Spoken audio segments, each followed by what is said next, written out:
Trying to go live. We were trying to go live. We're doing it. We went live. We are live. We are definitely live. Good evening, everybody, and welcome to another fantastic episode of the Livewell. This is episode 11, and we have the one and only legendary Dana Smith on live tonight. If I can get over my tongue there. Real quick thing, just to let you guys know, because I know it's going to break people's hearts. Danny's sick. I think they already knew that. He is sick, and he is not here. He actually got sick today, so it's. I'm waiting to see the "Where's Danny" comment. Well, that's why I was going to go ahead and get it out of the way, because I've seen we got 17 plus viewers right now already. So let's go ahead and get it out of the way. Danny is sick, and he is not here, so don't be asking where he is. He left me in charge all day long. The store is still standing, so I did not burn the place down. So that's a good thing, but. We have a fantastic episode for you guys on tonight, and I'm sure we'll get some good viewership tonight because we have Dana Smith, FCP Fishing, correct? Yep. We have him live in the studio tonight. We're going to talk everything. More or less live. More or less live, yeah. He's live. We're going to say he's live and he's here and he is alive. How about that? So we're going to be talking... The title of the show is called Northbound, but we're going to be talking specifically north end of Lanier fishing. That is up the Chattahoochee, up the Chestatee, okay, and mid-lake probably a little bit, right? Sure. So we'll say mid-lake to a certain extent. So, but Dana's going to dive all into that again tonight on this episode. I want to say again, guys, come on with your questions. Ask anything away. Those of you who do not, we want to go ahead and shout this out. We will shout this out multiple times. Follow Dana on Facebook and especially YouTube. He said before we started went live, he said he's about 10 subscribers away from 1,600. Mm-hmm. So by the end of this episode, let's get him to 1,600 subscribers, and then certainly beyond that as well. Let's keep going. Let's keep on going. Let's just not stop at 1,600. So Dana said he wanted to be at 20,000 by January 1st. So yeah, let's see what we can do about that. But, so I want to go ahead and say that you can see it on the bottom of the banner there. Go to Instagram, go to Facebook, go ahead and go and smash that like button, smash that subscribe button on Instagram and YouTube. Do what? Yeah, ring the bell to stay notified because you come out with what, about two videos a week. Two videos a week, and he's got some really, really good information. If you haven't checked out any of his videos yet, I highly suggest you get on there because he doesn't just fish for bass. Well, he doesn't just fish for spots. He also fishes for the other species of bass. He fishes for striped bass. I do. He fishes for white bass. I do. And we were talking I earlier. Even fish for gar. He even fishes for gar. We were talking earlier that he will even go occasionally to certain other lakes in Alabama, north of here as well, and fish for hybrids. I do love the hybrids. He loves the hybrid bass, and we will get into the hybrid thing here later on in the show because he has an interesting theory that he would love to see the DNR do on Lanier compared to the walleye. I like the walleye too. He likes the walleye. Let's not get ahead of ourselves. Exactly. He likes the walleye, but he has a theory that we're going to actually dive into here later on in the show. So let's go ahead real quick though. We'll get the business out of the way that we need to do. Don't forget here. Coming up on January 14th, 15th, and 16th, Jimbo Southern Outdoor Expo. It is in, it is in Forsyth at the Lanier Tech. I can't remember what the exact name of that building is, but it's the big convention center down there in Forsyth at Lanier Tech. We'll get an actual location for you guys because that is here. We've got Christmas next weekend, and after Christmas is done and all the festivities are over for that, going into New Year's, we'll be knocking on the door for Jimbo's Expo, and of course we will be there. Beasley to my left will be there. Mm-hmm. He's going to be there in a booth, and then we got LJ and Jeff Nail J2. He's going to be there with Jimbo. there's going to be a lot of different things compared to last year.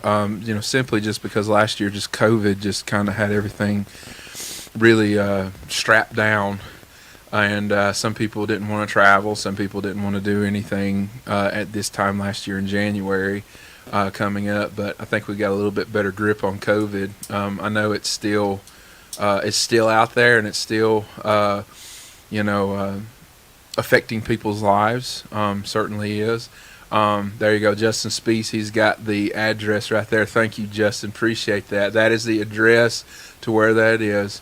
And we already got some questions already coming in. So let me finish up this bit of business, and we'll scroll back up and we'll start getting onto it. But we just want to remind you guys just to come on out, come see us, come see everybody there.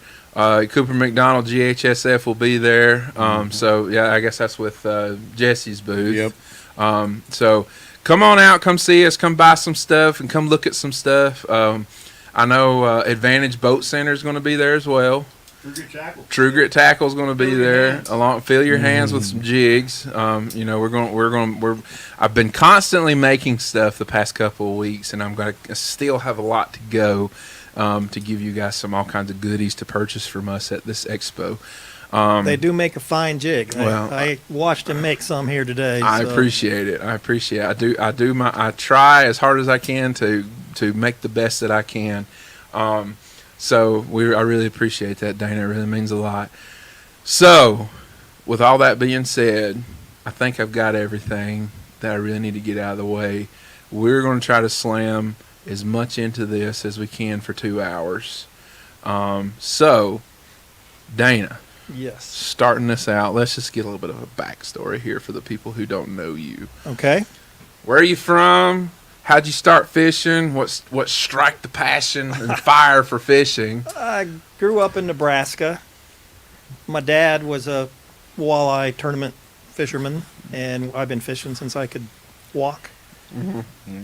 You grew up fishing for walleyes and smallmouth and white bass, and moved here to Georgia 30 some odd years ago, and didn't know any better, and went out on Lanier and figured out them spotted bass are a lot like smallmouth. They acted pretty much the same way, and I've been catching them ever since. So. Yeah.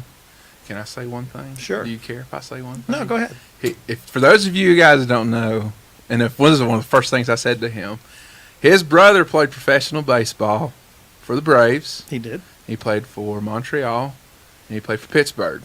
Boston Red Sox. And the Boston Red Sox. Mm-hmm. Okay, so I didn't know he played for Boston. I just knew those three specifically. The brother Zane Smith.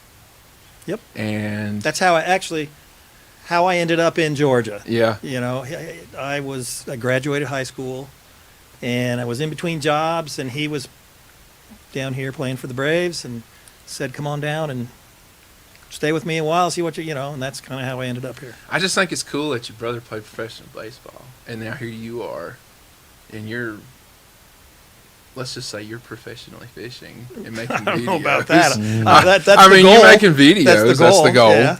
But I just think it's fascinating, just the way the way your family's kind of your dad. You explained to me earlier, your dad actually tournament fished for walleyes, and he was he professional at that also? Semi, I guess you'd say, but he's kind of a local stick. Yeah. He's pretty well known in that. I mean, my dad he's 84 years old, and he still pulls his own boat and goes out and fishes just about every day. So. Well, I only hope when I'm 84 I can be you like and me that. both. I hope it runs in the family. But maybe it does. That's the fishing gene ran in our family because my son's a good fisherman as well. So we all have it. Yeah. So what started the YouTube craze? What made you want to start doing YouTube videos? That is a good question. Another part of the story is when I came to Atlanta, I'm a musician as well. So there was a school, the Guitar Institute of Technology, that was here in Atlanta. Okay. So I went to that, and so I write my own music and this and that. And I started thinking, I fish a lot, catch a lot of fish, and me and my brother always talk, wouldn't it be cool to film some of that? Because we've had some just awesome days, Yeah. And then I figured, it'd be someplace I could put my music too. So that kind of went together, and that's kind of how I've been doing it. So you and your brother do fish together, okay? And I'm just gonna go ahead and throw this out here. Get the camera on me, Paul. I'm gonna go ahead and throw this out here. Dana, without saying it, Dana is a jack of all trades. Pretty much. He is a jack of all trades, and I'm going to go ahead and tell you right now that he has his hands in a lot of things. So all you guys who are watching and will continue to view in, turn your ears in and pay attention to tonight. Let's get right quick, because we've already got a bunch of questions already. Scroll back up, Paul. Let's start looking through some of these questions, because they're going to be coming tonight. So come on down. I already seen some. You have to tell him to. Ron Swinford How said, far up both rivers? how far up both rivers? As far as you can go. As far as you can I go. like going up there where it's the Chattahoochee is just a stream. You know, you can catch red eyes up there, and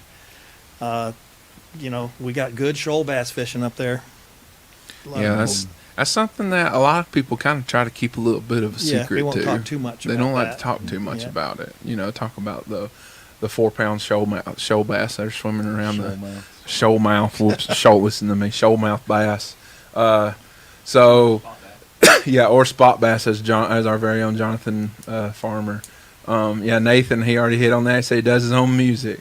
Keep on going down, Paul. I seen another question that we're going to go ahead and hit off with too, I think. Yes, there it is. Bronson Cox, my partner. Yeah, we're not going to be making jigs at the Expo. I will have jigs to sell, Nathan. Bronson Cox, my fishing partner. Do you sell hair jigs? I would love to have some. Not currently. I might be working on that. I don't know yet.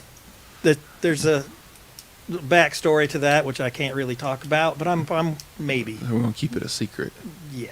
We're going to keep it a secret. So we're going to keep the hair jigs a secret. Well, there's a good reason for that. But everything has a good reason. Yeah. If it doesn't have a good reason for doing it or not doing something, that's a good enough reason personally. But it's not so much the jig that makes the difference. It's how you use the jig, quite honestly. True. A good quality bucktail will do pretty much the same thing. And you explain that in some of your videos? I do. Yes, you do. So any of you guys, a bucktail jig on Lanier specifically is a very, very, very underrated bait. It is. It is deadly for any species that swims in Lake Lanier. And especially striper. Yes. Especially striper. Those spots will eat it up too. Yeah, and I'm sure you like to throw that hair jig. So I believe that you said one of your favorite lakes to go to is Logan Martin. It's one of them. Yep. It's one of them. And I guess the hair jig plays a role when you go down there. The hair jig will play a role in any lake I fish. The hair jig will play. You heard it here first. Any lake in the country that has any kind of fish. Mm-hmm. If you don't have anything else and you have a hair jig, you will catch fish. What kind of trailers do you like to put on the back of that thing? I put thing? no trailer. You put no trailer on the back of it? Not even like a single tail curly tail grub? Don't need it. Don't need it. Okay. So there you guys now get again, a little bit of nugget. I fish a little bit differently than a lot of guys. Just letting everybody know. Well, there's no wrong way to fish. Yeah, but anytime you go, there's 100 different ways of catching fish. There might be 100 different lures and 25 different colors of worms that'll work. I just have what I like to use, and I'm sure everybody else does too. So. That goes back to something that is reiterated with all of our guests that we always have on this show. Confidence. If you have confidence in whatever color or whatever lure, you're going to catch more fish with it. That is key. It is. That is key. If you have confidence in something, just like what he said, and there's no reason to try to change it, tweak it, or anything. If it's working for you, keep throwing it until all of a sudden one day they quit biting it. I try to keep things simple. I don't go out and throw, everybody, I don't want to say everybody. Lots of guys like to go out and throw something different every time they go. I don't do that. I use the same few lures pretty much all year long, and they work. Yeah, if it works, it works. Man. And I say this all the time. We're trying to fool fish that's brains about this big. Mm-hmm. Guys are not that smart. And they smart. outthink us most most times. They outthink us because we outthink ourselves, I believe. That's true. Like I always said, I've said this before. Dana probably agree with me on this. Fish only swim, eat, spawn, and react to their environment. Sure. They don't really do much of anything else. That's pretty much all I do too. Yeah. Honestly. So, yeah. But in terms of any fish species, that's about all they do. Yep. So we got a couple more questions. Let's see All right right. here. Keep 'em coming. Let's see. So shoal spot and largemouth all in the same morning. That's a statement. That's a statement. Okay. That's the question. Are you hitting Burton. Burton in the morning? Are you any pointers? Have you been to Burton? I have fished Burton before. How do you like Burton? I like Burton. It's got some really big spots. Really Probably big your fish. best chance of catching a giant. That is what my And opinion largemouth. is. Second would be Lanier, though. Yeah. Pretty much anything you do on Lanier, you can do the same thing on Yeah. Burton. Bluff falls. Bluff walls are good in any lake. When Any it's lake. wintertime on Burton, that's pretty good stuff. Especially you find some brush or some laydowns in that. Dana described to me one thing. I'll let Beasley, because Beasley's young. He's new. He's very young. He's 17 years old. He hasn't seen the same things that we have seen over the years because he just hasn't experienced it yet. Dana coined a term when he first came in here and we first started talking, when he first showed up this evening. He described Lanier as being in what? We are in the golden age of bass fishing on Lake Lanier. Okay. You heard it here. You heard it here first. He said it's the golden age of bass fishing. The best time in my 30 years of fishing it to catch a 4-pound plus spotted bass is right now. Now you're on the lake a lot. Yes. Elaborate on why you think or what you see physically and why you think we are in the golden age on Lake Lanier. Well, 20, 30 years ago when I first started Lanier, a 2-pounder was a good fish on Lanier. As the years go on, that the average size spot is growing. It's bigger. Now a 3-pounder's, Yeah. not that special. Yeah. You You wanna get those out of the Livewell when you're in the tournament. Yes. That's for sure. And see, the reason why I said that about Beasley, in terms of Beasley, he's 17 years old. This is his first year really fishing tournaments in the GHSF.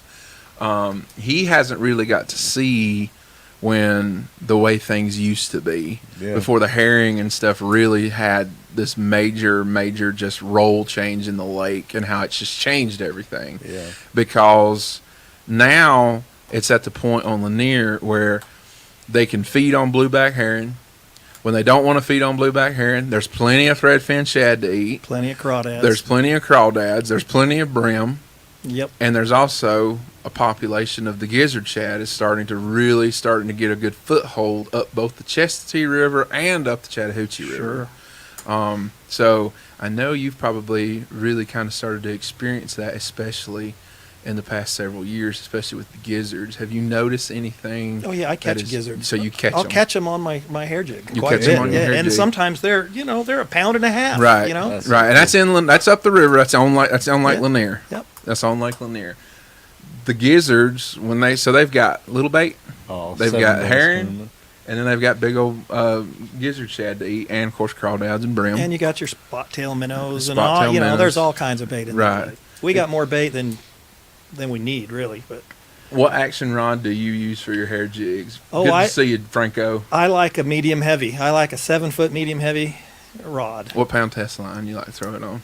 I use 8-pound Gamma fluorocarbon. 8-pound There you go. Gamma Yes. fluorocarbon. So you're And a I'll Gamma land. guy. Oh yes, Gamma is the finest fluorocarbon line you can buy. You and are I'm the not first sponsored. person.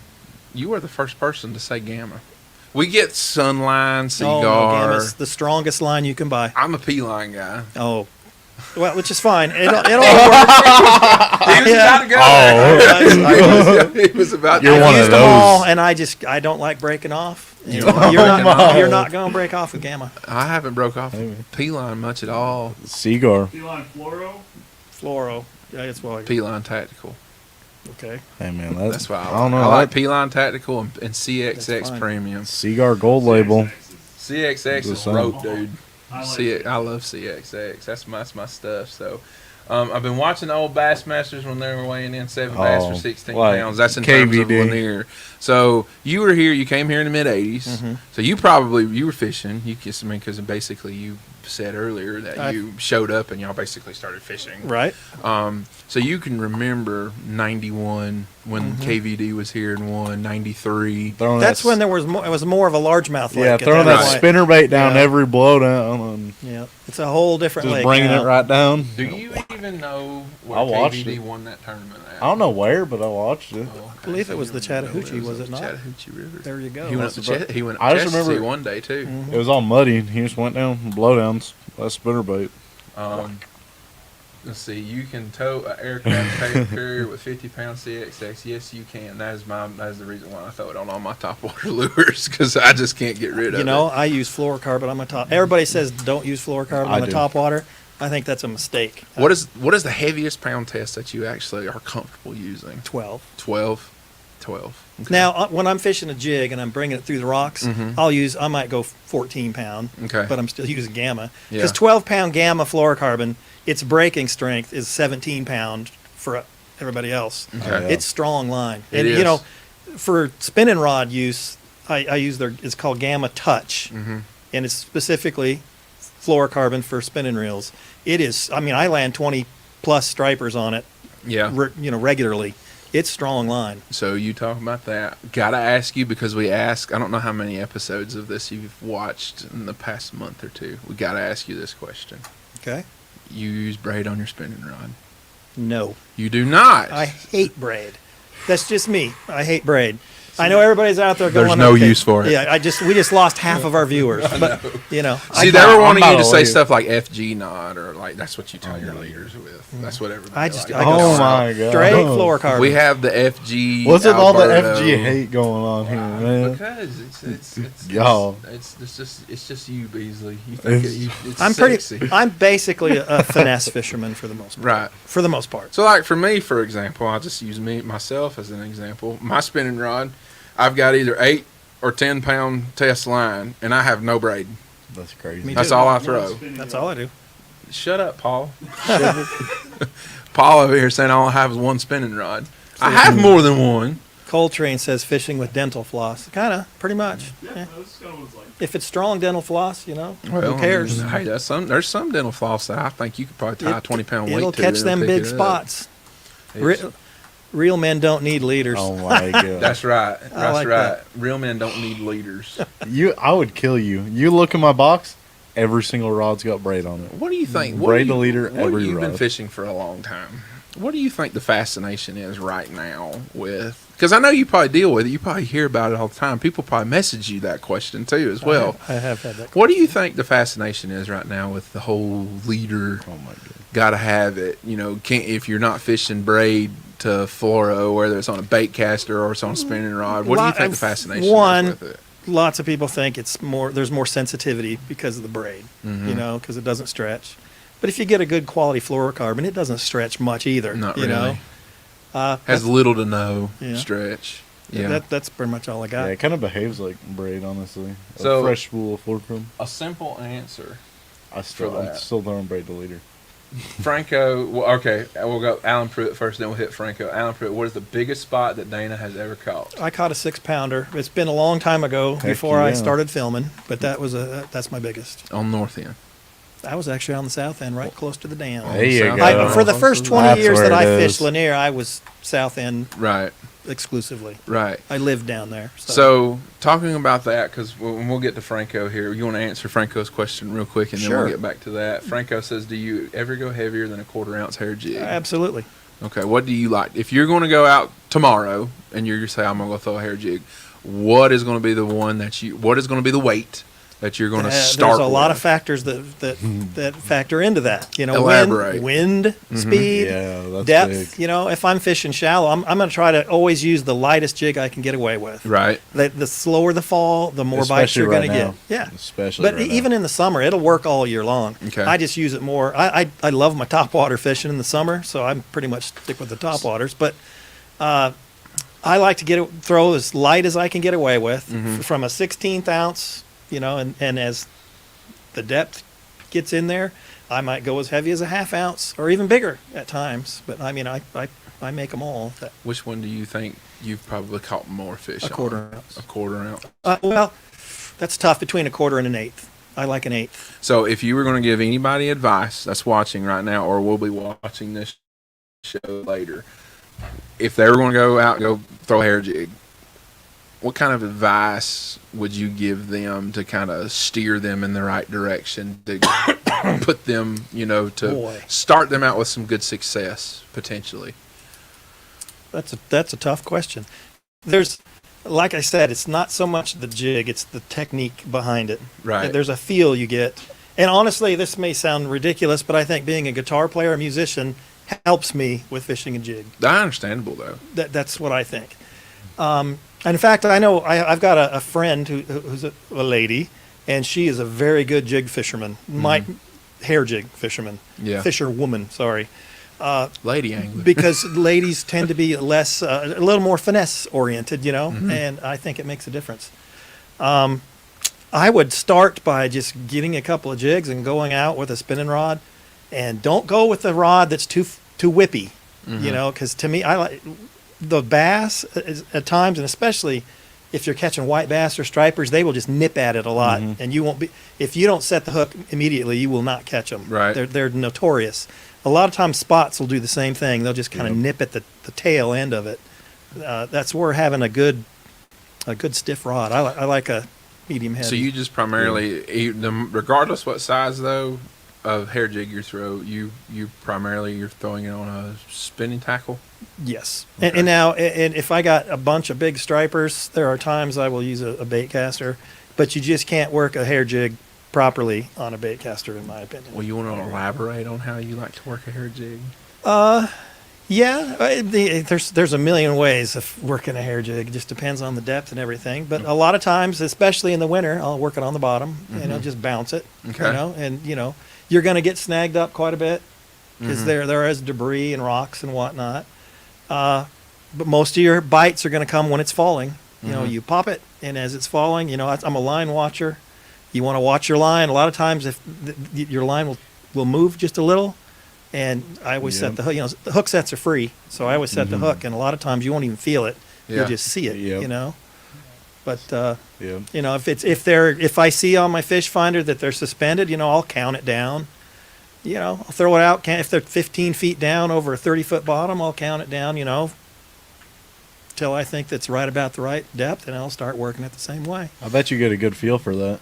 I mean, after doing it so much, I wake myself up at night setting a hook. Oh, You know, I'm Lord. sleeping. I'm like, you know, it just especially when you have a good day where you're catching a lot of them. Are you sure you and Paul aren't related? I think Paul Seriously. does that. with that stiffer rod he was talking about, stiffer rods just tend to be more sensitive.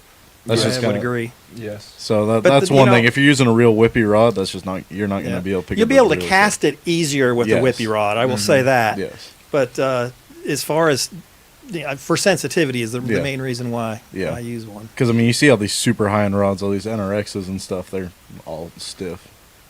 I mean, when you bend into them, they're pretty tough. But Yeah.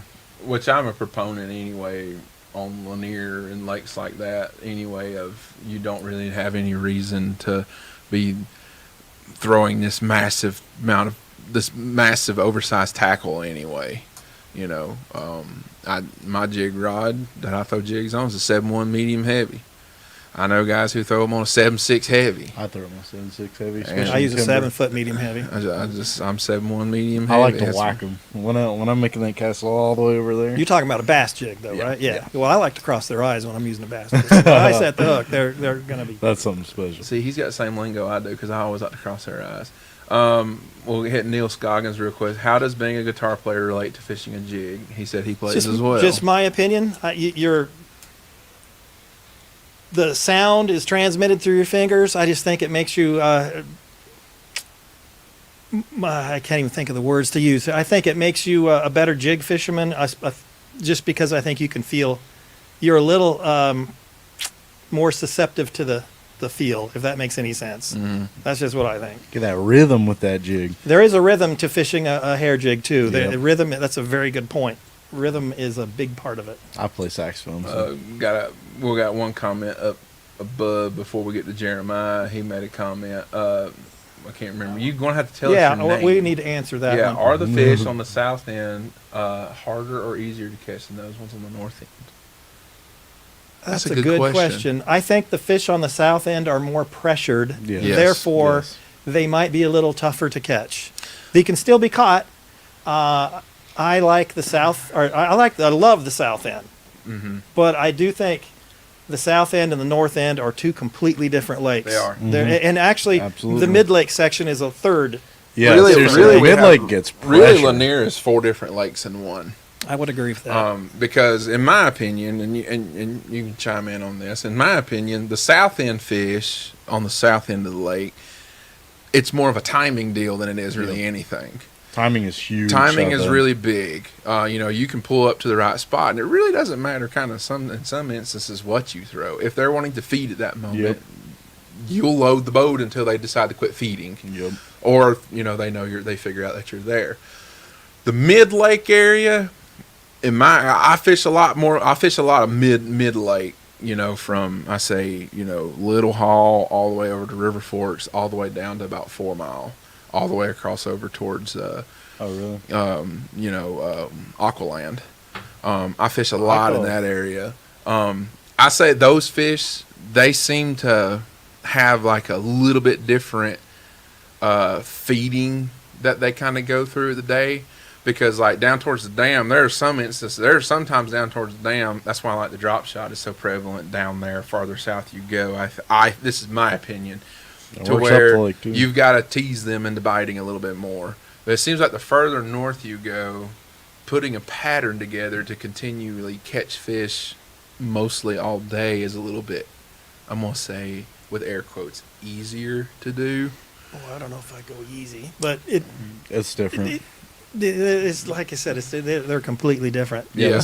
But all the techniques I use up north do work down south. Mhm. They do. And mid lake. They do. It's just a different lake. It's just, it reacts totally Yep. different. I mean, when I go above Brown's Bridge, I'm fishing the same stuff. Like if I'm fishing brush, they just act completely different. And then Jeremiah said up there, he said, go scroll up just a little bit. He said, if I remember right, Dana is more of a Texas rig guy versus jig guy. Do you know Jeremiah? Have you talked to him before? I don't know him personally, but I know who he is. Dude's ate up with bass fishing. Oh, sure. My kind of guy. Well, bass fishing. He's ate up with anything that swims in the water. My kind of guy. he, Yep. he likes to fish for anything. I am more of a Texas rig guy. What's your main? Well, what- no, versus a jig guy. Oh no, if I had to choose one, well, that's a tough one now that I think about it. This time of year, I got a jig. Most of the time, I'm throwing a jig. On Right. Lanier, I like a jig. But I do like a worm too. Yeah. When they won't hit the jig, I'm throwing the worm, and vice versa. Since we're on that point, real quick, hit on this. Favorite Texas rig bait. What's your favorite bait to Texas rig? Just a straight tail worm. Just a straight tail worm. That I make myself. 1/4 ounce bullet weight. No, I don't go that No, heavy you ever. don't go that heavy. Ever. 3/16. Eighth. 8. I'm an eighth guy. I like Hey, man, that's an There's your- eighth ounce weight, a 3/0 round bend worm hook, and here's a tip for everybody. I always use a glass bead in between my weight and my hook. Mhm. Always. Mhm. Always. That's an overlooked thing. It is very important on Lanier. Really? Well, actually, any lake, but Mhm. on Lanier especially. And you feel that it serves two purposes, don't you? I do. Yes. That's what I figured. I Mhm. figured you would First say of all, it it'll served- protect your knot. Yeah, that. And then, as you're dragging your worm around, it's making a little clicking noise. And that clicking noise is important. yeah. It really helps the fish find Especially it. you get down there, shake Oh, it. yeah, a lot of times. and In then- fact, if you ever watch my channel and watch any of my videos I'm fishing a worm, I'm doing this the whole time. I'm always Yep. shaking it. They love it, man. Yeah. You just drag it for you drag it forever, and then you just go shake. A and lot then of you, times- oh, there's one. In the winter, I'll throw it out and just let it sit and just shake it in place. You don't even have to. Yep. You don't even have to move Yep. it. Just shaking it. Because they'll come find it. I mean, they're running up and down those ditches and stuff. Oh yeah. One thing in terms of a Texas rig that I have noticed is more and more guys seem to be pegging their weights than letting the actual action of the Texas rig actually do Yeah, I what it never was peg- intended to do. I never peg mine. You Yeah. know, I mean, sure, to each his own, but I don't peg mine. Yeah, I've noticed people who they have that sucker pegged all the way. If you're going to peg a Texas rig that close and you're not throwing it in the junk, Almost isn't a Texas rig. it's anymore. not really. It's more of a shaky head Right. than it is really Exactly. anything. So you probably should just go ahead and just throw a shaky head if you're going to be that way. What's the difference? Yeah, there really isn't. What's the difference? The pegs, the bobber stops are really used for throwing in the thick stuff. I love doing that. with the They Texas do have rig. their times and their purpose. Oh yeah. But for the most part, I will actually use a bobber stop with my Carolina rig. And Well, here's my I'll theory. let you think about why I use it. Oh, because it's easy to move the length. Yes, that is exactly. Why. Here's my theory on why I use a Texas rig. Versus The only a reason I said that is because not everybody knows the answer to that question. I've been around a little while. Yeah, you have. What was I saying? Now I forgot. That's my fault. Reason you use the Texas rig. Reason The reason I use a Texas rig versus a shaky head is if you 9 out of 10 anglers on Lanier right now is throwing a shaky head. Yep. I just feel like it's something they don't see a whole lot. To me, it gives me a little bit of an edge. I know it works. It's a great bait. I mean, people wouldn't use it if it doesn't work. But, watch my channel. I catch a lot of fish on that. Millions and no, I'm not even gonna say millions. Billions of fish have been caught on Texas rig. Yep. It's a classic. Let's see here. Jason Glaze. Jason Glaze. Man, watch the channel. I'm up there all the time. Yeah. Love to see me make a couple of videos up the Chestatee. I fish over on put in at in fact I'll tell you where I put in. I put in Thompson Creek a lot and fish in that Look, area. I got the Coltrane too. Sorry. Go ahead. Huh? Keep going. Keep going. The shoal bass one? Yes. Is there any way you can launch at a ramp at Lanier and go upriver to catch a shoal bass? Sure. As long as you're brave enough to risk your lower unit. Yeah. And I'm not about that. but my boat is I fish out of an aluminum boat, small. I've got a 50 horsepower. In the spring, when the water's up, we get a lot of rain. I'll drive it up as past Belton. I go way up. You can catch them. You're going to have more success if you go up there with a kayak or even just some waders and wade. You're going to have to, if you really want to catch a lot of shoal bass, you better keep going for a while. I wouldn't take a bass boat up.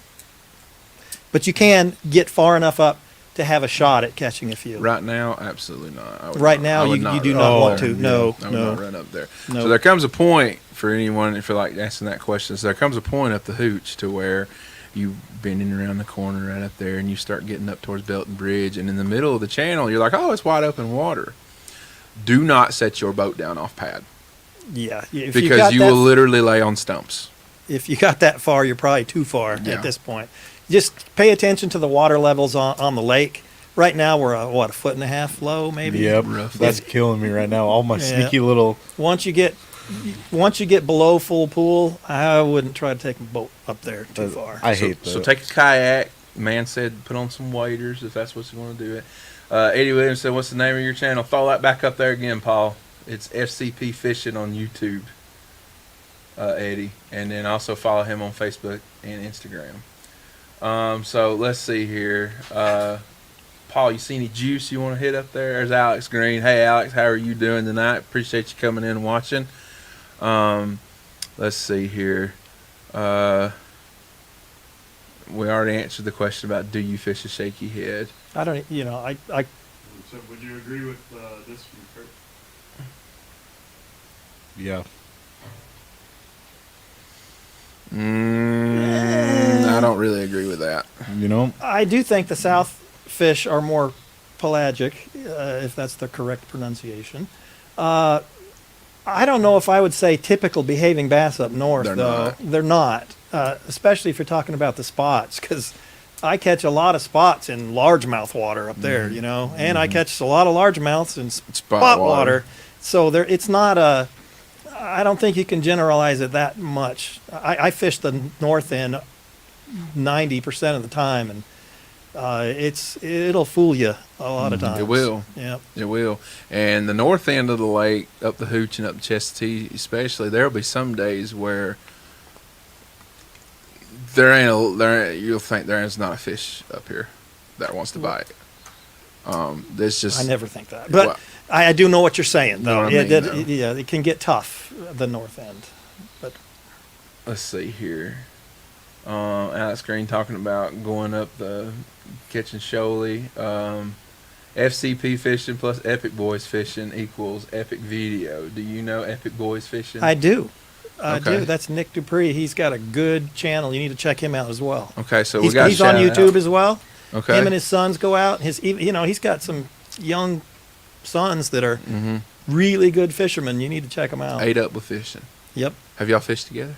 We have not fished together on the same boat, but we see each other out there from time to time. I got you. Okay. And we we share information here and there, you know. Yeah, that's good. We all need the friends that we need to Oh, to yeah. share information Yeah. with. Everyone does, especially if you're going to fish pretty hardcore, regardless what species you're targeting. There's been many instances where I've always needed stuff. Is North End so much different due to baits coming out of the rivers? Different forage up there. I don't think it's different no, forage. it's not. We have so much bait in Lanier. I don't care where you go on Lanier. There's a lot of bait. Mm-hmm. I do think the rivers are kind of the nursery for a lot of the young of the year bluebacks and shad and everything. Mm-hmm. There are times you can go up the certain parts of the river and there'll be just the surface of the water is just covered with bait. Mm-hmm. But I don't think that has much of an effect Yeah. on it. I know I've seen that. Do you consider Boulder Mill north? That's kind of mid It's kind of mid to me. for me. Yeah. It's kind of mid for me. EWWEE. We need your real name. Let's just dude, call him because- Joe. We'll just call him Joe. Dana has named you Joe. You're now officially Joe going from here on out. You seem to fish fairly shallow even in the winter. Is that the case? And what depth range do you find yourself fishing the most? That is not necessarily always the case. In fact, it's rarely the case, to be honest with you. I'm an open water fisherman for the most part. I fish a lot of deep water. Depends on what you consider shallow, I guess. Mm-hmm. But What do you consider shallow? 10 feet or less, or maybe 5 feet or less is shallow, really, you know. But you mentioned bluff walls earlier. You know, a lot of times it'll be 10 feet deep right at the bank. You know, a lot of my topwater spots are on these bluff walls where it's 10 feet deep right against the bank. Yeah. That to They me, love that's that. really not shallow. You know, that's medium depth, if nothing else. On some lakes, 10 feet is deep. That's true. That's crazy. That is on true. some lakes, That's 10 true. feet is we deep. we do not. You know, Lanier is not that kind of lake. Lanier, definitely not. There's not many lakes around here except for maybe Carter's Re-Reg, where the water is actually where we actually have deep water is 10 feet. That's a fun little lake. Facebook user, let's say, well, Kurt said to me, above Thompson Bridge, the docks, river bend, blowdown bite is more reliable year round versus the open water hunt, brush, and timber fish on the south end. Just my honest opinion. I wouldn't Yeah. disagree with that. Yeah. For me, above Thompson Bridge, it's dirt shallow for me mostly. Chris Randolph. Really? Dana is the only reason I caught fish this late summer on Topwater besides the OG. I only bought a Spro E-Pop because of him. That's probably Chris. Me and Chris Cool. talked I about like that. hearing that. That makes me feel good. I appreciate that. Thank you for watching my channel. We got to get you back on sponsorship with Spro. Yes. Man, I can tell you one thing. I have helped Spro sell some E-Pops. Yeah. I've had so many people say, I bought them because of you. So They're just down in Kennesaw, right? So, yeah. So, I'm the Facebook. Yeah, it's Chris. Yeah. Hey, Chris. Good to see you. Chris, he's... you follow Chris. If you go follow Chris, I'm not sure if I'm familiar. Go hit him up on Instagram Okay. and Facebook. He is the local Lanier hooker. Oh, okay, I have watched a couple of his videos. yeah, he is Yeah. a top water man. You and me both. That is Yep. what he is. He loves top water. That fishing. E-Pop does the job. I'm telling you. What average depth? Well, Alex Green, he says, as a North End guy, what point do you start calling it river? For me, it's right where the Chattahoochee, where the Cleveland Highway the bridge crosses over the Chattahoochee. Clark's That's the Bridge. river. Yeah. Yeah. That's before Clark's Bridge. But Yeah, well, yeah, yeah. That's right there. That's where I consider it river. You know. Yeah. I pretty much about consider that. Up Chastity, I pretty much consider it above Yellow Creek. You wouldn't consider Thompson Bridge or Thompson Creek. Mm-mm. That's getting pretty close. I consider it Yellow Creek above to be the Chestatee River, just because how defined the creek channel is, Yeah. and at certain times of the year, you really got to watch what you do up yes, that you way. do. Yes, you do. You know, if you want to go up there, I can tell you how to get up there wide open in a boat. So, how deep are you fishing in your latest Lanier video? You seem pretty close to shore. You know what? That is a good point. I am fishing. The last video, I was fishing rocky points that drop into deep water quickly. So I actually was kind of starting shallow. In fact, right now, all you got to do on Lanier is throw a jig. A true grit jig will work perfectly, and put a chunk style trailer on it and just work it on those rocky points. That's You'll so catch much fish. fun. Man, I love jig fishing. And right now, you'll catch some monsters doing It's a that. habit Yeah. too, ain't it? Oh yeah, It's an addiction. A jig you It's must a have great on the time. boat at all times, That's a great time. year round. But I generally fish them mostly in the cooler months. Yeah. It's just- Doesn't seem like me. you get the better quality bites. Yeah. Simply well, right being now cooler. you'll catch some monsters. That is so much fun when you're dragging it down them rocks and one of those rocks don't let go and you're Oh yes. There's a good question right there from Franco as well. Do you feel Lanier is at its peak, and has it fished better in the past? It has fished better in the past if you want large, way back when, years ago, the largemouth fishing. It was a different lake, though. Right now, I don't know that it's at its peak. I think we will be breaking the lake record for spots. In fact, I think we'll break a 10-pounder spot ooh, on Lanier within the next 3 or 4 years. That's just what I think. they're so fat. I mean, these I've big seen ones. some giants, and I lost when I fished one of my videos earlier in the year in the summer. I was fishing topwaters on the south end, and I lost one right at the boat. The camera didn't pick it up, but it was giant. It was a spot. It was clear as day, and I don't know how big it was, but I know it was huge. And I've seen so many huge fish. When you're reeling them in, and there's 3 or 4 other fish Oh, I following it. know. And it's always the huge ones that are following what you're reeling in. Yep. But we have, like I said, we're in the golden age of bass fishing on Lake Lanier. We And I are. think it's only going to get better. I mean, They they are. just keep growing. I mean, Yes. when do you ever see a big spot that is not completely full of bait? I mean, that fish is growing and Well, growing and growing. the one thing about it too is, and this is going to echoing over here with Dana with the way that he fishes. The myth that big spots only live south. That is, That is the most false thing that I've ever I'm heard. so in my glad life. everybody thinks that, though. Yeah. Leave those big north end spots for me. Yeah. You guys stay on the south end. Yeah. There's Yeah. just as many big fish up there. Yeah. Now, I will say that maybe at times they're more concentrated on the south end, Right. but there's a lot of big fish in Lanier. I don't care where you go. If It's you've just- never caught a spot, and I know you've done this, if you've never caught a spot, take up the hooch, for example, and I'm saying like in Wahoo or Little River and then up. If you've ever caught a 4.5 pounder plus spot, it's a little bit different of a fish. Have you think noticed so? that? Sure is. They get longer and their tail gets a lot wider. Oh, They that do. big fantail. And that fantail for those things, they will dog you harder They do. than a south end spot will. Yep. In fact, really will. Yeah, you'll think it's a striper sometimes. You will. and You will. It's a spot. And it's a spot. We had a question from Coltrane. He said, "Do you use the Zoom Chunk Junior? What is your favorite?" You said you like a chunk. What is your I favorite do. chunk trailer? Any of them will work. I don't use the junior though. I like a bigger profile when I'm See, throwing I a like the jig. Junior. I like the bigger. In fact, I wish I make my own, so I don't know what it compares to. But So a super chunk, the regular Super size, chunk- the super chunk super is chunk. 3 1/4 inches yeah, long. I like the super chunk. The super chunk junior is 2 3/4. So, and the only reason I tell you that is because you say you make your own, so that Mine way are you big- can mine are bigger. compare. Mine are bigger. Okay. Yep. He likes the big chunks. You ever throw a double tail? I have years ago when I was fishing smallmouth. I usually don't do it on Lanier. You I don't? don't need to. Yeah, I mean, only reason I don't is, like I said, I keep it simple. I got a jig, I got a worm, I got my topwater, I got my hair jig. That's pretty much what I use. Yeah, but I'm talking about on the back of your jig. Nope. Okay. That is primarily what I personally like to throw a lot on Lanier is actually the 5-inch twin tail grub. Really? That's what I tip the back of my jigs with about 90% of the time.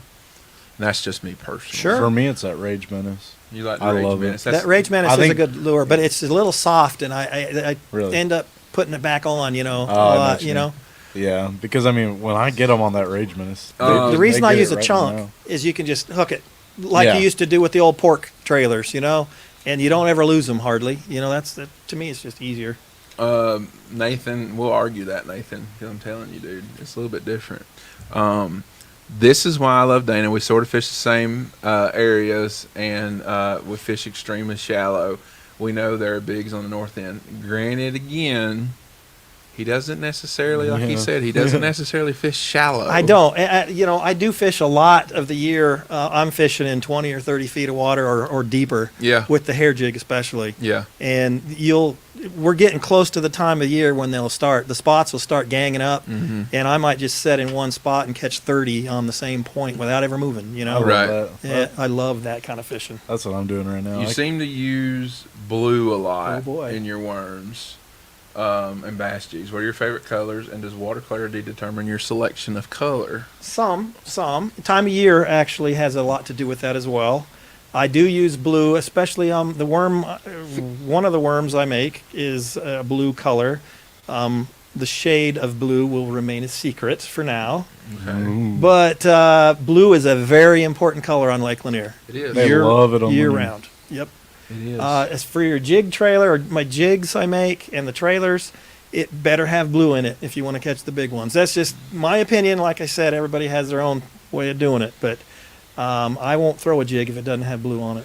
I have seen a video of you, this was last year, of you actually throwing a black and blue jig. Mm-hmm. The black and blue jig on Lanier seems to be a overlooked jig. And I think does. Water clarity seems to scare people away from throwing black and blue. It does. A lot of times, though, I'm using a really dark green pumpkin and blue. It looks black and That's blue, how I talk about but it yeah. is green pumpkin. Okay. The green pumpkin. It's like an army green pumpkin. It is. It's very dark, and Yeah. there's streaks of blue in my. Okay. That's exactly how I do mine. Oh yeah. Okay. That is I actually make a jig color. I'll have to show it to you. cool. That you probably actually would like. But black and blue is going to be easier for people to find. It's more readily available because it's a standard color, and black and blue is deadly on any lake. It's a deadly color. It always has been, always will be. Have you noticed that you typically, with black and blue, that you your quality seems to go up when you get a bite?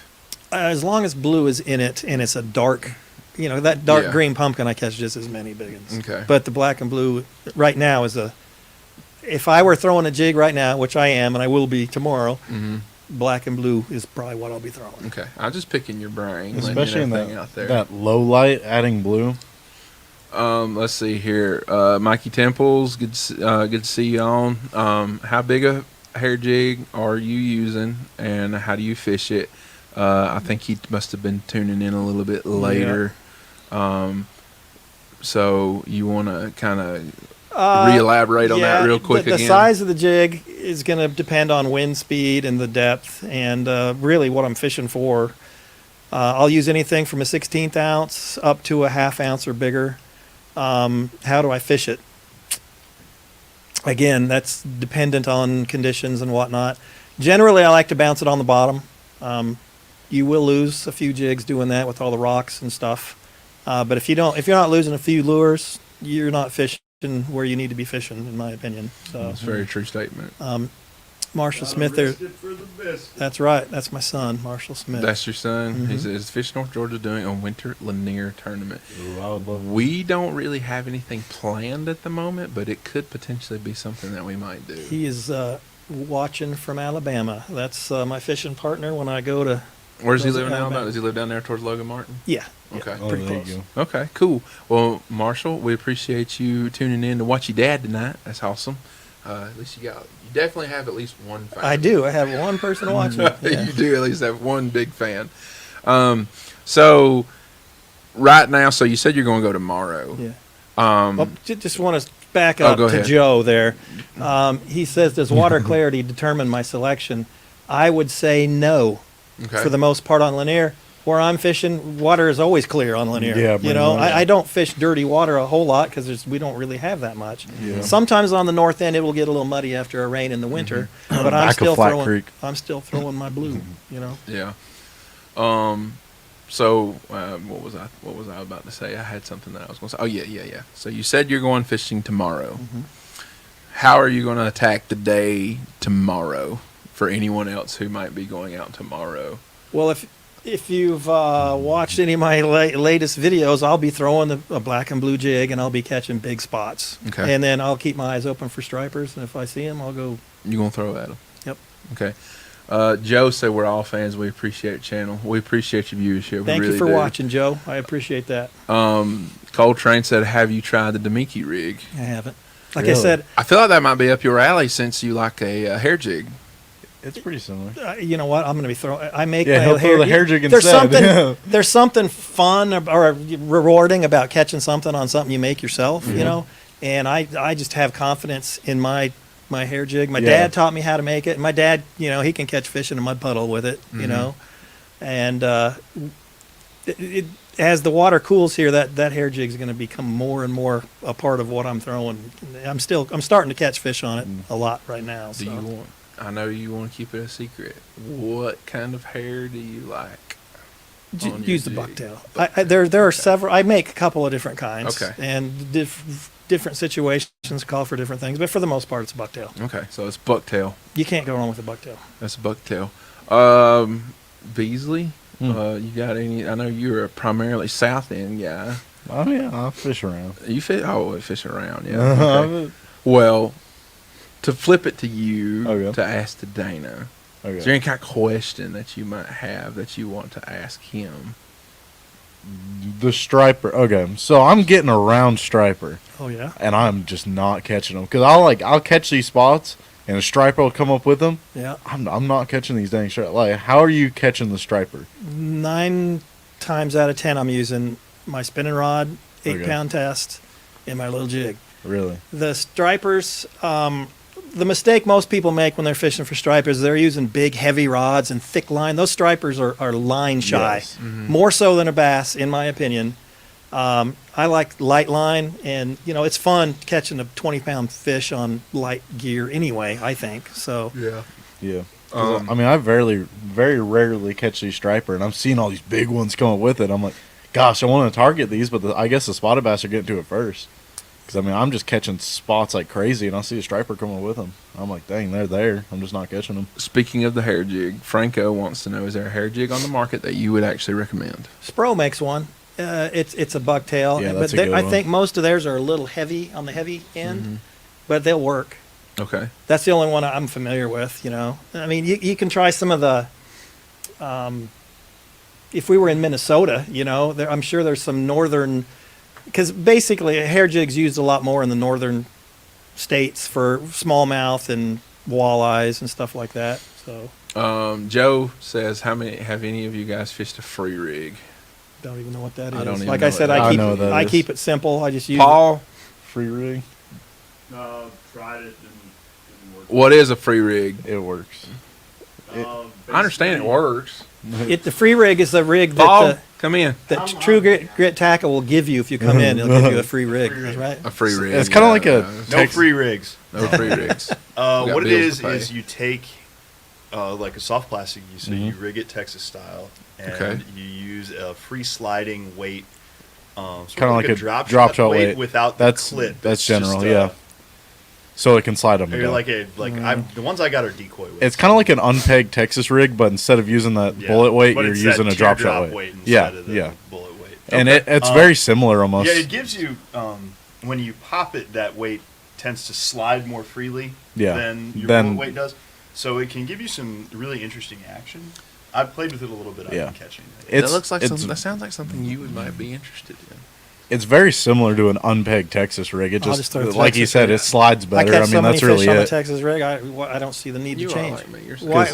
To me, don't fix it if it's not broken. You Yeah. know. So to elaborate on the if it ain't fixed, don't broke it. Ron Swinford says, have you tried making a jig head with a brush guard of some type?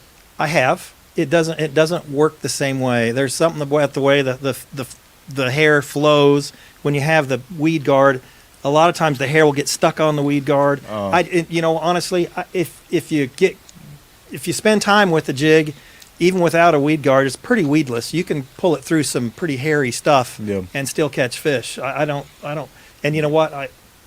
If you're not losing a few, you're not fishing. Yeah, the right all these way. open hook baits. I mean, they come through stuff well. Yeah, they do. Michael Daniels I guess he's talking to Dana. Love the channel. Watch every video. It's great to watch someone who just loves to catch fish. Thank you, Michael. I appreciate you watching. Make sure we got over And I do 1,600. love to catch them. Make sure we have over 1,600 subscribers by the end of this episode. We're going to check after this is all over. Joe says, do you use spoons at all? I do fish a jig and spoon quite a bit in the winter months. That's fun. What's your preferred Half ounce. half ounce? Yep. Okay. Treble hook or no? Treble hook. Treble hook. Okay. You never go single hook? Nope. Okay. Don't need to. You put a tail feather on that treble hook? I do like a tail feather on I it. do too. And you know what? I don't use white Mm-hmm. or silver. Mm-hmm. I use chartreuse. Okay. That- Something about spots though, they just hate chartreuse. they love it or Well, hate it. Depends on how you want to look yeah. at it. Yeah. Yeah. Stripers too. I like chartreuse. That's my favorite color. I think sometimes, I'll throw this thing in there, I think sometimes, quoting Lanier Smoke here, our PB&J jig with chartreuse on the back, I think sometimes spots just eat it, something with chartreuse in it, because I think they think it's prettier than them. Any fish will eat a chartreuse bait. Yeah. To me, I mean. But do you think it's what I said though? Do you think that is, they think I that think it's this is my prettier theory than them? on, if anybody's watched my channel, my hair jig, 99% of the time I'm using a chartreuse one. Okay. And it's the brightest, ugliest shade of chartreuse you can find. It's bright. My theory behind that is if you've ever seen a school of shad or bluebacks or whatever, there's a million little bait fish that are all the same color. I throw chartreuse because it sticks out. It doesn't look Yeah. like anything. It That's helps the key. fish target it. You know, you got a different color in the midst of all that silver or white, whatever they are. And here comes this chartreuse jig, and it's something they can pick out, and and it does work. There's your nugget. So if you're going to go pick up a hair jig, we're going to go buy a Spro hair jig. Does Spro make a chartreuse one? That I don't know. I mean, if they you're make going one to go that's like pick, black and a little bit of yellow. well, why? There's two basic colors I would go with. Okay. The two basic colors on a hair jig. For me, it's white and it's chartreuse. That's Okay. the two basics. I'm giving away a little too much information. But yeah. he's dropping nuggets, guys. That's what I was elaborating on too. He's dropping nuggets, and you guys pay attention. So if you're going to try to go throw a hair jig, you might want to listen to Dana, and you might want to start out with some chartreuse hair jig. Yeah, If I like that. I like that a lot because I mean, when they're already fired up and they're feeding on that bait, you throw something in there that they see, and because they're just attack, they see that thing sticking out, they're gonna go for it. Now, when I'm tricking them, I'm not really using much chartreuse, and I don't know about you, but I mean, if they're not in an active mood, I almost don't get as good of bites on chartreuse as I would a natural color. I don't know why. I guess that's just It's my, confidence has a lot Yeah, to do I with it. It's know. something you have confidence Yeah. in, you'll catch more fish. Because, there's 100 other colors that'll work too. Right. This, Yeah. this is just what I like to do, It goes back to confidence again. Yep. That's another thing. That is another thing that is constantly, again, for those of you who are tuning in, it is constantly reiterated on this show with any of our guests. Confidence is key. You got confidence in what you're doing, confidence in the bait, confidence in the technique. You really can't go wrong. Not saying that you'll always wax them on that particular bait and that particular technique, but you feel good about what you're doing. Yeah. Yep. So I have a fluke on the deck 100% of the time. And a fluke. Do you throw a fluke? I do. I love a fluke. Okay. God, it's such a Another one of the Fish North Georgia tidbits. Or topics. Sorry, not tidbits. How do you like to throw your fluke? We get this question all the time. You mean, do I nose hook it or do Do I? you nose hook it? I Do you do Texas not. rig I it? do Texas rig it with the hook Okay. exposed. There Okay. you It go. just works better for me. Okay. A lot of guys like to nose hook it. It just doesn't have the same action for what I like to do. Okay. And plus, it's a little more weedless the other way, and you can throw it right in the trees, and Okay. I use right there, Joe again. He's been really, really, really active tonight, and we appreciate the participation. Yeah. I used to see you fish swim baits a bunch. Are you still using them? And what's your I setup? still do. Watch my last two videos fishing in Alabama. You'll see that swim bait do some damage. That's I fun. love throwing a swim bait. Right now, Lanier. This is my theory on Lanier, on the north part anyway. When the stripers really start feeding up north, the spotted bass fishing is 10 times better. It is? You'll catch them on swim baits better. I'm waiting for the stripers to kind of fire up. Really? Then I'll start throwing that swim bait more. I always have it on the deck of my boat though. But if you Is go it a to big one? no, It's not. no, Was it like a Kitech type bait? it is a Kitech type of bait. Okay. Yes, Is one that you make? it is. Okay. Am I giving away too much No, information? no, it's similar. Really, Kitech will do the same thing. I just Yeah. have confidence in what I use, you know. It feels Um, better. Peggy Smith, that's my mom watching from Nebraska. There you go. We Hey, Mom. Nebraska. Hey, Mom. We Mom and appreciate Dad. you My dad's watching too, I'm sure. It could be your dad. No, it's my mom. You think? Okay. As both of them, it doesn't matter. Okay. Well, Good to we hear from my appreciate you parents, watching. Good to hear from the parents. It's always good. Here at Fish North Georgia, we cover a lot of territory. We do. Nebraska. Yeah. Nebraska. I believe that Mr. and Mrs. Smith are probably one of our first viewers from Nebraska. Oh yeah. Because I don't know of anybody who's watched in Probably Nebraska not, that yeah. I know of that has actually commented. Back to Joe. Yeah. What is my setup? I like to use fairly light line. I'll use 10 or 12 pound fluorocarbon, and I use a 7-foot medium heavy rod. There you go. Bomb it out there. And, Casting. Yeah. Casting rod. Yes. Okay. For a swim bait, I like a casting rod. Yeah. Yep. What gear ratio do you like to go with? I don't 6'3". 6'3". I don't really. Yeah. To me, gear ratio. I'm not a crankbait guy for the Yeah. most part. Gear ratio doesn't matter that much to me. Yeah. Even topwater fishing, whatever, I just go with 6'3" to 1. Yeah. See, I love gear ratios. I think they Me all have a too. purpose. They do. But Yeah. I don't. Doesn't Back affect to- me. Even throwing a spinner bait, doesn't matter. Well, you should throw a spinner bait on Oh 6'4" to my 1 God. anyway. Oh my goodness. With Uh, that, real quick with that Go swim ahead. bait thing. On the south end, if you just want to gain confidence on a swim bait, you go to a textbook ditch right now, and you don't have to see anything in it because they're probably sitting dead on the bottom. You get you a 2.8 or a 3.3 Kitech. You just throw it in the dead middle of the ditch because they'll use it like a highway. You just throw it as far as you can, and you just creep it across the bottom. If you want to gain confidence, you can just sit there and catch them all day. I mean, almost every single ditch I go into, you can catch them like that, and it's a great time. I mean, that's just gaining confidence. Now, it might not be your best fish, and normally it's not. I mean, that's your 1 to 3 pound range, but I'll take it's those all fun, day yeah. long. I'll I take mean, those all especially- day long. when you sit there and just catch them, I mean, if you really want to gain confidence. Now, if you see fish or you see bait, that's even better. But, I mean, if it's a textbook ditch and a big, long one, I'd say 25 to 40 feet. If you can make a cast into 25 feet and drag it out of that ditch, you're gonna catch fish. Well, I ain't gonna lie. Me and Bronson are slap wearing them out right now for the past month and a half on a ditch digger with a 3.8 and a 3.3 Kitech. Yep. We have been slap wearing them out. I just haven't been catching the big ones doing it. Now I've been catching a lot of fish. If I'm bringing somebody out that wants to catch fish, We've ran into some big ones. We've ran into some big see, ones. that's what I'm searching for. We've I'm ran just- into some big ones. I think I have a little bit of idea what's going on. Do you do that much? Ditch fishing, Mhm. ditch type fishing. That's more of a north or a south part of the lake thing than it is the north. Yeah. Mid lake is definitely Mid lake has some too, Yeah. but I'm pretty far north. See, I'm all the way up Chestatee doing it right now. Oh yeah. Yeah. In the backs of those creeks. I just follow them out. I those, just follow Lately- them as natural they go. funnels. Yeah. Lately, I'm catching He's doing good fine. enough fish. I know he's doing I just- fine. Yeah. I'm catching big enough fish just throwing that black and blue He could, jig. he and, could you care know. less about what we're doing. I think ditch fishing is really easy right now. For Listen to Nathan over here. When he says big ones, he means 2.5. Is he talking about me? I think he's talking about Oh, you. please, Oh, my please. My goodness. brother just caught a 4.25 the other day. There you so- go. Let's see. Dana fan watching in Memphis. Yeah, we see All Boss right, Man. thank There you. go. Thank Let's you, see. Memphis. I want to go visit that Bass Pro Pyramid. In Memphis? Have you been to the Bass Pro in Memphis? Nah. Do you shop at Bass Pro? Let me back that up. For the most part, no. Yeah, me neither. I barely go. They really don't have a whole lot that I use. You know. I like these local stores more in Lake Erie. Oh yeah, much as I would need. rather support a small business anyway. Mm-hmm. You know. Yeah, Yep. well, we appreciate that for sure.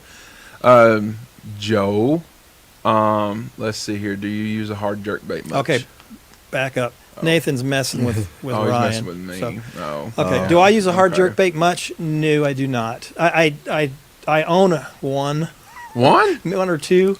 I just Really? I don't. Because I've heard that play for a lot of people lately.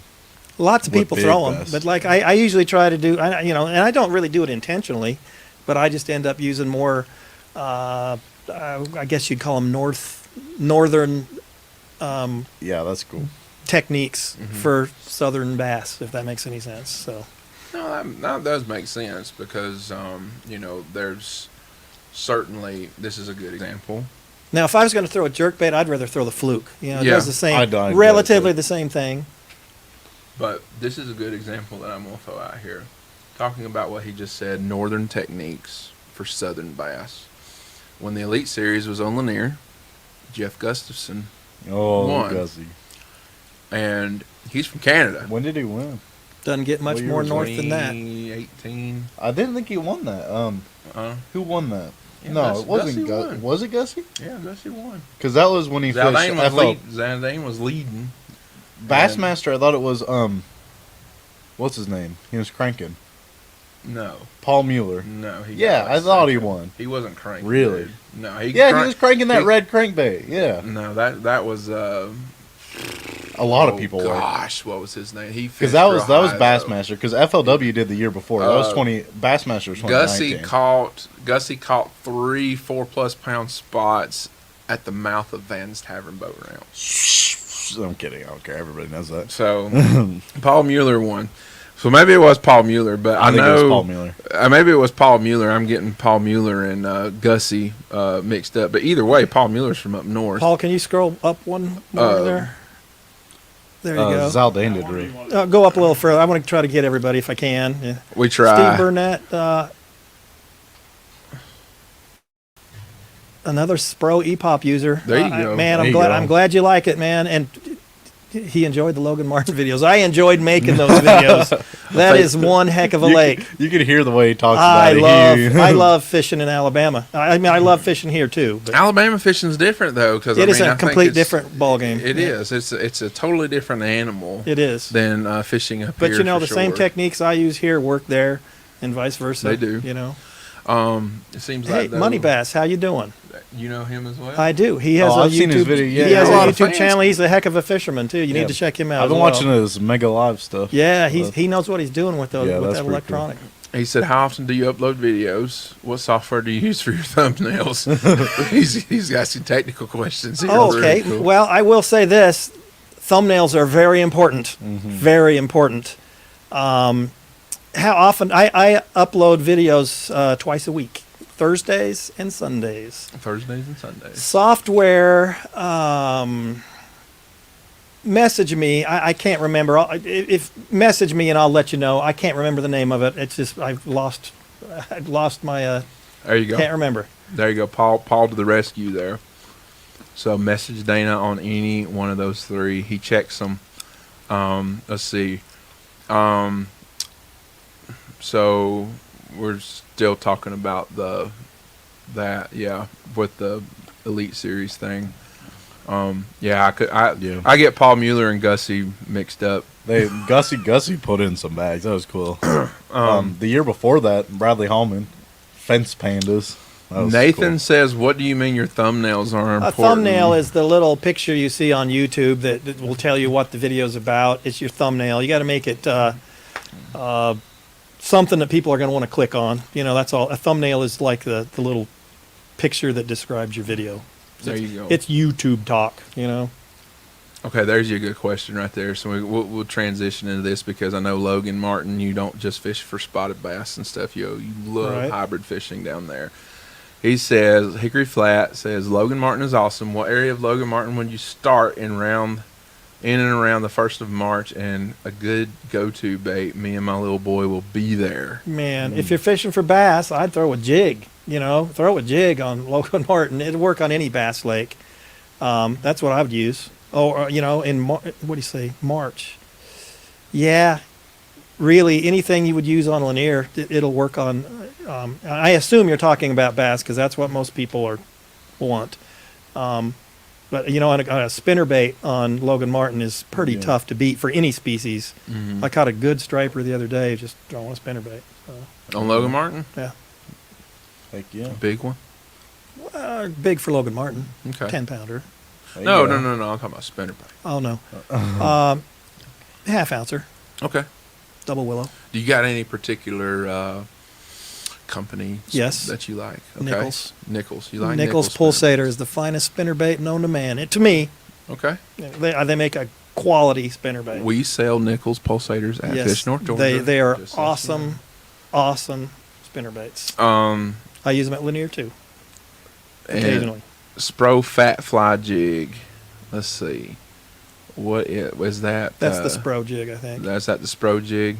I'm not familiar with Spro's other stuff other than You the know, hard everything baits. Spro makes, to my experience, is good quality Yeah. stuff. Yeah, they Yeah, make rock good crawlers are good lure on Lanier too. Oh, man. Yeah. It is. It's I don't throw. pretty I much throw a rock crankbait crawler time. maybe It's for been 1 rock month of the crawler year, time. and if I'm 1 month of the year, I'll throw a crankbait, and it's a Spro rock crawler. Really? When do you like throw it? Late winter, early spring. Late Solid. winter, early spring. Red. That's all. It should have some red in it, but there's a chartreuse. I'm back on the chartreuse Back on thing. chartreuse. Yeah. So Oh. that I know what you're talking about. Yeah. I can't remember what the name of that one is. and there's one that has purple on it too. That's Yeah. really good color. Now I think the best thing talking about that. I think the best thing Spro did was this past year they released the more bait fishy colors to go along with it. The best thing Spro ever did was make the Spro E-Pop. Well- That is the best thing they ever did. That is, I've caught more fish over this summer on that lure. Actually, the last several summers. That is There a. you go. Listen, if you I'll don't- go ahead. go. No, go ahead. Go If ahead. you don't own if you like topwater fishing, and you don't own a Spro E-Pop, you need to own several. Okay, I'm glad you said that because that was pretty much exactly what I was going to say. I bought them, and I think they're by far ever since they quit making the Excalibur Zale pops. I think that's pretty much took over the popper for me. I lost my last Excalibur Zale pop 2 years ago, and it's unfortunate. So if anybody's got any, let me know. I'll buy them from you. Andrew Murphy, he says, what in Alex Pierce is going on here? I don't know about all that. Listen, go back to your honeymoon. Have you tried the 13 Fishing Jabberjaw crawfish? I'm not even sure what that is. I don't know what that is. It's either. it's the bill. It kind of moves within. Oh, it's a crankbait. Oh, it's a yeah, crankbait. No, I haven't because like At least said, I think so. I don't know. I've rarely never throw thrown one. So Wyatt, bring me my jigs, and I sent you home to make. I need them. Good to see Wyatt here. Have you gotten a chance, right there from Coltrane, have you gotten a chance to try some of Spro's soft baits? I got my hands on a few, and they'll catch them. Yeah. I have not. Like, I make most of my own soft baits, so I don't really try a whole lot of, I use what I use, and They're good. anything Spro does is usually pretty Yeah, quality. they're though. pretty. I mean, just general soft baits are good because I get them free from one of these tournaments and stuff. They Do give you- them out. Do you want to talk about what me and you discussed with the E-Pop, though? Which About the hooks? we can. That doesn't bother me. I mean, throw that out there to some of these guys who might want to buy some and try some for this year coming up. Sure. Change the gummies out. Well, any hard bait, for the most part, you need to change Yeah. hooks. Period. I'm Any doing hard it even bait. if it's got the best hooks ever. I don't It's care. nothing against the gummies for the E-Pop, but me and Dana was talking about it upstairs a couple hours ago. The ones on the E-Pop seem to be They're a little soft. softer. Yeah, I don't know. They bend a little bit. And if you hook into a striper, which you will catch a striper on that E-Pop, actually not a striper, you will Yeah. catch mini striper on that E-Pop. When you get that thing to the boat, it's about guaranteed that the hooks on that thing are going to be Straightened out. pretty straightened out. A good um, spot will do the same. So put thing. you some Yeah. 2 times strong Gamakatsus on there, and you'll be in a little Hey, bit better those, shape. Those G Finesse, they hold up. That's what I've been. The switching to lately. tampon looking things are pretty awesome, and the Neds are good too. Murphy, what? Go back to your honeymoon. Go back to your honeymoon, I'm not Murphy. sure what that's. So Murphy is a friend of ours. Okay. He's the director of the ABA 35 Mhm. up here, and he just got married this past Congratulations, weekend. Yes. Mr. Murphy. Way to pronounce outkicked his coverage. Yeah, outkicked his coverage pretty big time, like big time. Oh yeah. Oh, then Um, really, congratulations, She, dude. he married up and she married down. Let's just say it like that. So, the Spro tampons, I'll bring you some. Okay, bring me God. some when you come back. So I want to see what you said. Let's go back up there, right there, before we get to Joe's other question. On Logan Martin with kids, throw a split shot chartreuse, zoom finesse worm. Really, Logan Martin is such a good fishery. It doesn't really matter what you throw; you're going to catch fish. Yeah, you know. That's cool. But Logan Martin has a very, very, very healthy population Actually, of bass. any period. Coosa River impoundment is going to be a good lake. Yeah, I totally agree with that. And if you like fishing in Alabama, Smith Lake is very good as well. You know, Alabama's just Alabama. got good lakes everywhere. Smith Lake fish is very similar to Lanier. Yes. Joe says here, do you know, or I know you love poppers, sorry, do you use any walking type baits? I'll throw a spook from time to time or a Sammy, you know, but 9 times out of 10 I'll catch more fish on my on that Spro. You know, all summer long, pretty much every one of my videos was talking about and showing you how to catch fish with the Spro, and you know, why change it? I'm catching fish, so It does. It will draw fish up out of brush. yes, It will we definitely draw fish. We caught up a lot out of brush. fish out of deep water. Would call them up. You ever walk a popper? Sure, that Spro will do it. Yeah. It works That- pretty that's well. right. That's what I Probably love to do. walks. The majority of the time I walk in a popper with the Rico, especially stuff like It that. walks very, very That's good. The thing I've I like never about tried that it before. Spro is it's not expensive either. You know, That's what's good. $6.99, Because the $7.99, I think. $7.99. the Ricos I'm using are crazy. Have you ever tried? I just have them, so Have you ever tried evergreen shower blows? I haven't. it works. You should. I'm sure it works, but I will. Everybody would throws be- it though. Yeah, is it going to work better than the Spro? I think not. Yeah, that's just me. you Hey, know? that's confidence right there. You know, though. I'll throw a That's what it $6.99 bait again. I'm sure that's more expensive. Yes, I think Okay. they are. There we go. I'm a, you know, they're I'm like what, $14? Yeah, Do you Seville any? Big boys. I have a couple Sebills, but really. Yeah. Well, Just don't really throw them that much. I don't throw them that much. You don't throw them that that's much. an enjoyable boat. Oh, I said Seville. Sorry, it's no longer Seville. It's a Magic Swimmer. Oh, my bad. goodness. I'm My calling bad. him a Berkeley Seville. Magic Everybody Swimmer. calls them Sebill. So. Yeah. The That's its Booyah own name. popper does pretty good too. Any popper will work. I'll say that. Some work better. And again, it's how you work it. There's a technique to that too. You don't just throw it out and pop it. You know, even though that will catch fish, but there's a certain way of doing it. It will. My wife this past summer, she went fishing with me one day because she wanted to go get some sun, and she finally wanted to do a little bit of fishing. So I tied her on a spinning rod. I put her on an E-Pop 80, and she threw that thing out over a brush pile. And I told her, I said, just throw it out there. And she threw it out there. And I was trying to explain to her how to pop it and stuff. Well, she couldn't really pop it. Right. She was more dragging the thing Yeah. across the top of the Still water. caught a fish, didn't And she still caught about a 4-pound spot. There you go. There you go. So Yep. that's a testament to the E-Pop. Sure it does. it really does work. Reeling a popper and you accidentally catch a lot of fish. You're like, oh, see him schooling over there, start reeling in. Oh, When is it not an accident anymore? It's yeah. not. So I do it sometimes just for. I want to switch gears here. Sorry. I want to switch gears here for a moment. Paul, leave the computer alone Okay. and come over here.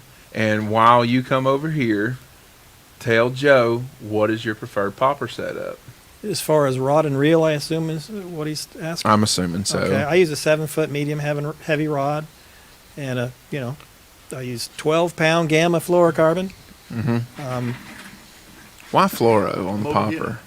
Because most of my rods are multi-purpose rods. I got you. But Okay. for the most part, I do have I have my topwater set up on my boat 12 months of the year.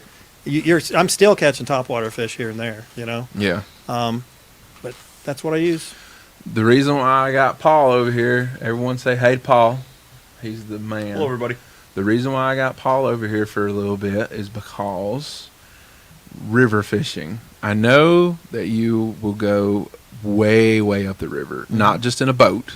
Right. You mentioned kayaks. Mhm. Paul's a kayak fisherman. Sure is. Okay. Been known to fish out of one. Yep.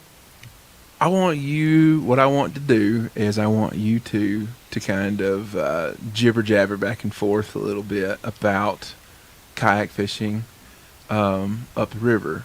And not just kayak fishing, but, you know, Dana also said they like that he'll wade for shoal bass and stuff.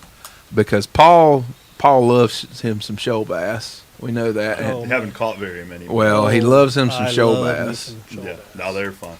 And the other reason I'm doing this is because if you pay attention, to the show, to the announcement on the show the other day, the picture that Danny chose of Dana was him holding up about a Plus, That was a nice 4 fish. plus It was shoalie, a clean fish too. and that was yeah, and there's that some was a beautiful ones. hooch fish, correct? Yeah, it was either or Chattahoochee or Chastity. I don't remember. Okay, You know, I catch a lot of them. so while I step away, It's a distraction. it is a distraction. So while I step away, We can give you a few minutes on shoal bass. yeah, but for real, I mean, but in all seriousness though, you know, if you got, because you probably got better questions to ask than I do in terms of that stuff. So while you do that, I'm gonna step away for a moment. Oh, Hang tight. So I guess my question would be, do you stick with some of you're a Topwater? Do you stay with the top when you're up in the river, or do you mess with something else? usually I'm throwing a worm or a jig Really? or a worm, a jig. You know, all the standards will work up the river. Spinnerbait works good if you have a crawdad colored They crankbait. do like a spinnerbait. Yeah, but Topwater does work. I do throw it some. So we talked about, and it's funny, we had the trout episode last week. We Right. talked trout a little bit. And I find, in the limited amount of shoal bass fishing I've done, I've always attacked them the way that I would attack a piece of trout water. Very similar. So And- that's a very good strategy right there. And like I tend to struggle when the water slows down and you get in the kind of flat, slow area. I prefer moving water for Like- shoalies. I mean, shoalies prefer moving water too. It seems They do. Like. So do spots, though, up there. You Oh, know, yeah. I'll catch No, a lot you'll of find 'em. spots. And you know what? So do the largemouth up there. You know, I mean, I will catch more Moving- largemouth than some of the slack water. But well, that moving water, like when we were talking about trout, like the moving water, it's kind of the fish has to make the decision, right? well, it'll If he position lives them. if he lives in slow water, he doesn't have to work hard to live. But if he lives in moving water, it brings him that much more food to eat. They and- tend to fight better. Those moving water Oh, I fish love too. it. Yeah. Oh, for sure, they're stout. Yeah. I mean, shoalies. Is there anything born quite as mean as a shoalie? Well, maybe a smallmouth. You know, they're Maybe similar. like a mudfish. Maybe bowfin are pretty nasty once you hook up. Man, I mentioned fishing for gar earlier. I'm probably the only guy that Hey. likes to fish for them, and I use all artificials and tie my own jig. You a rope lure guy or No, I hook them. Really? Yes. Well, If you get a chance, you check out some of my gar videos. That's You'll cool. see. For It's- sure. I mean, they're And they are fun to catch. They're Really? an underutilized resource Yeah. for fishing on Lake Lanier. Beasley. They If you've scare never, me. I mean, you've seen their 11 billion gar. Oh my in god! Lake I love Lanier. throwing over a brush pile and walking it back. You're like, "What's that behind it?" This is a big old gar. Oh, In springtime, especially, they push back in the slack waters and all the creeks and whatnot, and it's almost a little bit like flats fishing. It is. It's That's very sight oriented, and you can see big packs of them. You'll see them Oh, come up like porpoising and whatnot. Alatuna, I see that all the time. They can be caught, and they fight like a tarpon. They Really? jump like a tarpon. And they run like a tarpon. To me, they're just fun to catch. You See, know? I've always had like coin flip when I've hooked into gar. Like some of them have been real tough, and some of them have rolled over, and you just crank Well, them That's true. And it's That does thinking- happen. in. And it's kind of that. Sometimes you get a spicy one, and oh man, it's fun. Get you a 25, 30 pounder. It's usually That's a pretty good fight. State record's only 30, I think. Ooh, I may need to register one I'm at just some saying. point then. I looked at that one time. I was like, What kind I- of gar? that's just a long nose. Really? Just Okay. regular- Like, do they have different ones for different kinds of? Because Yes. I mean, There's a couple. okay, yeah. different- Because I mean, there's some big gar. I think around we here. have 2 species, 2 or 3. those alligator. I know gar? there's at least two. I'm not sure. Yeah. Ain't No, no alligator Lanier's- garland there. No, No. no alligator. Ain't no, in here. ain't no alligator garland At there. all. I think we got No, short. we have- Ain't we no got short alligator nose, gar in long Georgia. nose, and spotted. Exactly. I think there is 3. No, there's And when you none. get down south, There's there's none. spotted ones, but Lanier is almost all long nose. It's You'll all see a long short nose nose. every now and You'll then. see a short nose every In the blue summertime moon. when fishing gets slow and it's hot and the bass are kind of slow in the middle of the day, I'll go fish for the gar and just have a Yeah. ball. Now that's something I'd like to do on fly rod. Oh yeah. Oh, I that'd think be that would be cool. a good That'd be. fly. I use crazy I use a spinning rod, 8-pound test like I always do. Yeah. It's fun, man. Now, do you have a problem with them biting off? Occasionally, line, or but I It lose is a what jig it here is. and there. I make them, so I'll just buy another you, one. just and you lose one, have, big one. I have a supply See, with me. we started at shoal bass and we took a hard left. Yeah, yeah. That's okay. That's okay. That's got to be fun. Well, I mean, that's a neat fishing, especially like up north part of the lake. I know when I've messed around up around like Lula and whatnot, kind of between there and Don Carter, and those backwaters are just lousy with them. I've seen They're one. fun to catch, man. I'm telling you, I enjoy I it. can never hook up with them. Yeah. I'll have They're- them come and they'll I will slash at say, my baits. I can't. It will hook make 'em. you a better fisherman just because it's so hard to hook them. You Yeah. gotta be quick, and there's but they're fun to catch. You ever eat one? Nah. So you're still in the they're no good school. No, I'm not. A lot of people. I hear there's a lot of work involved in it. I've always heard that. I spend most of my time fishing. I don't eat a lot of fish, to be honest. I Yeah, love me catching either. them. I like walleyes, but I'm not, Walleyes jam up. Yeah, if you don't like to eat walleye, you don't. You don't like walleyes to and eat perch. walleye. Walleyes and yellow perch. Oh, and perch. Perch are so good. Perch are so good. Man, I almost Perch are so good. never eat fish, and I'm fishing. I'm almost same sure. way. I'm sure you consumed a lot of perch in your childhood, being from Nebraska. Mostly walleye. Mostly walleye? My dad always has Your dad walleye didn't in the just take freezer. you and your Is it- brother out and just go perch fishing. We'd catch some crappies, for the most part. Hey, Though, man, we eat but walleye. Crappie's good too. If We he's have- if he's good at walleye, though, I mean, there's yeah. no we, reason. We eat the walleye. Is that Friday night up there? Because I I know. don't know. At my house, it's, Well, when 2 you or were, 3 days when a you were- week. Okay, Yeah. yeah. Okay. In fact, growing up, I got to where I almost didn't like fish. We ate it so much. Okay. So, question, Okay. Mike Lowry. Speaking of still catching topwater fish, I've heard some of you guys still use it in the colder months. Any success catching good ones like that? Sure. Sure. A Almost all lot of of them people are good. stop. And I will say that the topwater fishing slows down once the water temperature gets below 55 or so. It's going to slow way down. But when you Yeah. do catch one, it's going to be a good It's one. That's what good I was one. about to It say. If is you get bit awesome. on topwater right now, it is going to be over 3. And it's violent. Yeah. Yeah. I mean, it is not like they just come up and just. For me, oh my god. I I don't mean, know I caught 4 last weekend on it. They Facebook. freaking I don't know who kill Facebook user is, but thanks for watching my videos. I appreciate it. The double fluke rig is great for Gary. Yes, it is. I want to fish for him now, honestly. Don't Man, forget you- the it- high. just for fun fishing, it's fun. It's fun. I'm so practice tournament oriented. I'll go out and miss out I'll on some catch of 15 in a day, in an afternoon. You Just need it's to fun, go do different fishing. every now I and do. then. Yeah, I need you do, man. I've really just do. been so dialed in on just. Man, don't forget the Win, stripers win, though. win, Once win. you catch stripers, I'd rather catch the stripers than the bass. I love bass, Yeah. but I'd rather catch. The I just love stripers. competing. That's my only. Now, there's something we talked about upstairs. We talked about the potential for DNR to Oh yeah. introduce the hybrid bass. Yes, Oh, we're that would going be to get to cool. that. Yes, I think that would be an awesome thing for him to do. Put hybrids in Lanier, please. We Why? want the big ones though. Yeah, the kind that get big. Why? Why?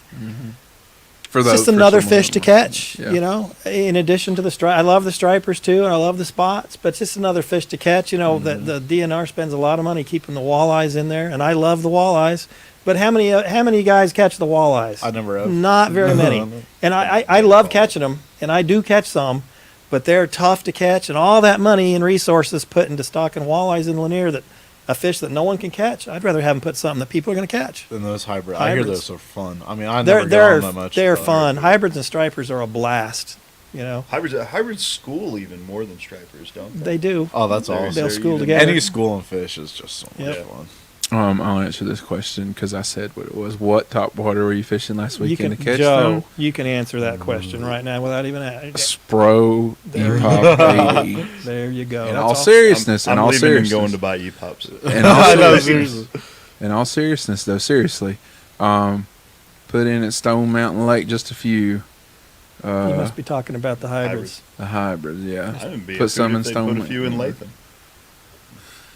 It wouldn't hurt. If you like hybrids, I think the larger fish would eat up some of the I smaller disagree. game fish. I disagree. Go to watch my videos from last week on in Alabama. There's more stripers and hybrids in that lake, and there's tons of bass, tons of everything. The hybrids they ain't gonna affect them. I mean, I asked him this question, The Coltrane. hybrids aren't gonna affect them any more than the stripers. I disagree. There you go. I asked him this question, Coltrane, earlier. When are you going to start throwing the cast stick bait? When someone gives me one, Ryan Hanks, if you're watching, send this man. send me one. I'll use it. Send this man I'll a try bait. He's got the YouTube presence, so we'll get some more of that good juice flowing. Hook up with Randolph, man. He's Yeah, got hook juice up with box full of Randolph. those. Oh, He does. his ones. Hybrids will affect spot size. There's nothing that's going to happen to Lanier that's going to Yeah, affect the that's- spot size. I don't think so. We got some giant spots. They're not going anywhere. Hybrids are just going to help. Not going to hurt it. A lot of people use them in their ponds and stuff because it won't reproduce and all that. No, I mean, it's like there's something Yeah. you see a lot in the Midwest. Yeah. Is they'll put hybrids in like relatively small ponds. yeah, like, very small. like-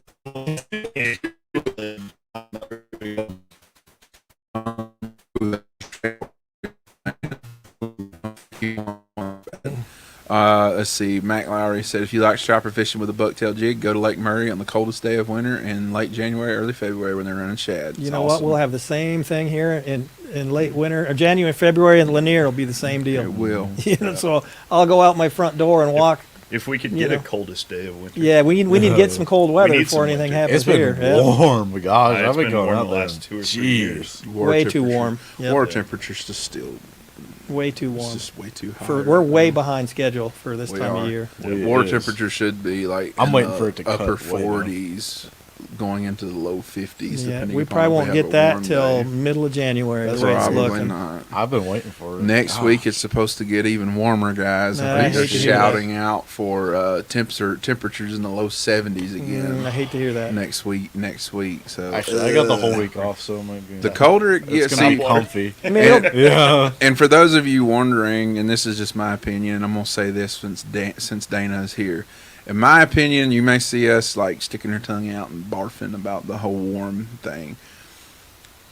When it's the fish know what time of year it is they do. because of the way that the earth rotates and the way the earth moves on its axis. They know what time of year it is. But me and Jeff Nail talked about this a couple weeks ago, pretty substantially on the phone. This time of year, if we get a warm snap that lasts like what's going on right now, where the temperatures climb back up into the 60s again, and it slows the surface temperature down from cooling more than it should be, it doesn't necessarily put the fish in a funk, but they get a little bit at some parts of the day. I think I'm going to say it like lightly like this. They get kind of confused I would agree with that. at some points during the day. They're tougher to catch. I will say that. They can't decide if they want to stay in 30 feet of water or 40 feet of water, or if they want to stay in less than 5 feet of water. And a lot of them just go out there and they just kind of suspend, And they're everywhere. and they're everywhere. That's been killing me. Those suspending fish. I saw last Sunday. I drug it in front of their face. Just it had to be like that. I mean, there were a ton of them. So they just went by. Lanier, would you say this too right now? Because this has been my experience. Because the past couple weekends we've been catching 20 plus fish a day when we go. Right now everything's so bait orientated. If you find bait, you'll find fish that are wanting to bite. Would you Yeah. agree with that? That's always the case, though. right, Yeah. but specifically like right now. With If you're this- going to go tomorrow, if someone else was going to go tomorrow, Mhm. look for some bait. You'll find fish. you will And- always find fish around bait. Yes. So However, if I were going tomorrow, which I more than likely will be, I'm going to throw a jig because just because of the size of the bass that have been, the jig produces bigger bass anyway. Yeah. It's a big fish bait. Lanier's special biggest spots outside California. I think one reason is the lack of predators for bluebacks. Hybrids could affect the balance. Won't Joe. affect numbers, but size. Nah, man, I'm telling you, dude. Joe, I disagree, man. Respectfully, the lack of predators in Lanier, I disagree. Not relative to the amount of bait, though. But I mean, they you- stock a lot of stripers. We got gar. We got I mean, we got got catfish. Now there's flatheads in there. We got predators like There's- you wouldn't believe it. It's not And going to they're hurt. still ridiculous. It's amount of just going to bait. help Yeah. the spot fishing, in my opinion. Yeah.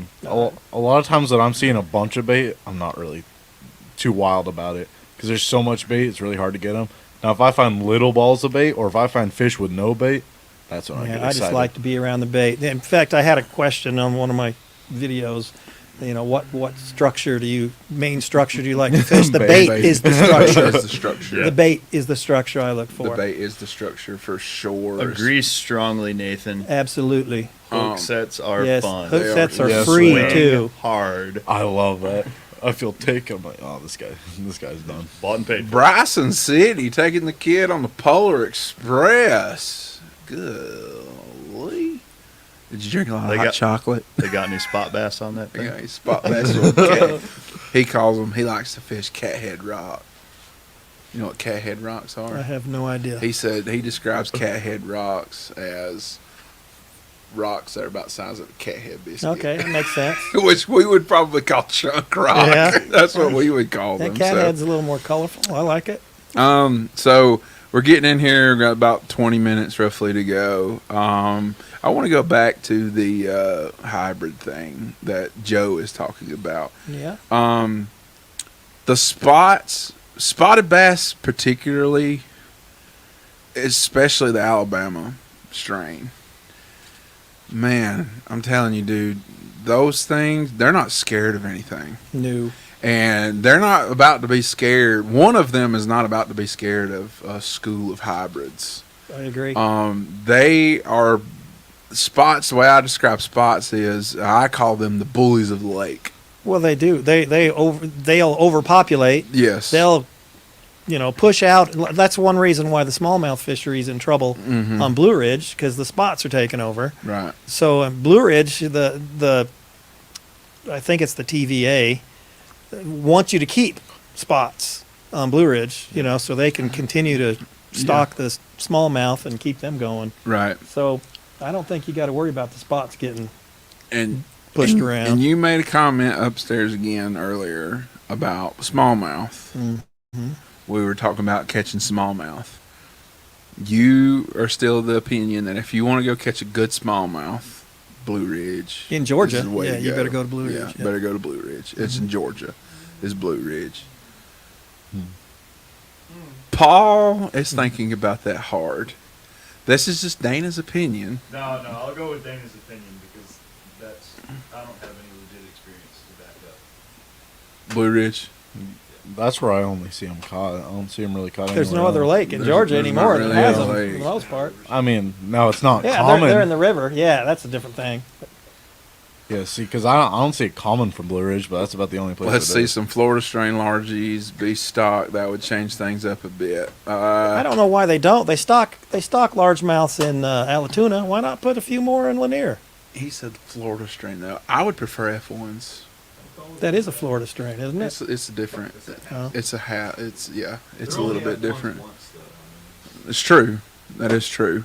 I don't know why they don't stock F1s or anything like that in terms of in Lanier specifically. Well, to me, even Lanier gets stocked less stripers than most other lakes. It does. What? That makes no sense to me. It does. I don't know. I don't know why they Let's quit put doing some that more either. fish that can be caught. And go look at ahead. this Mac Lowry here. I think fishing this year has been awesome because of the moderate temps. It has been good fishing. Moderate summer and cool fall. Do I agree? I actually prefer winter fishing.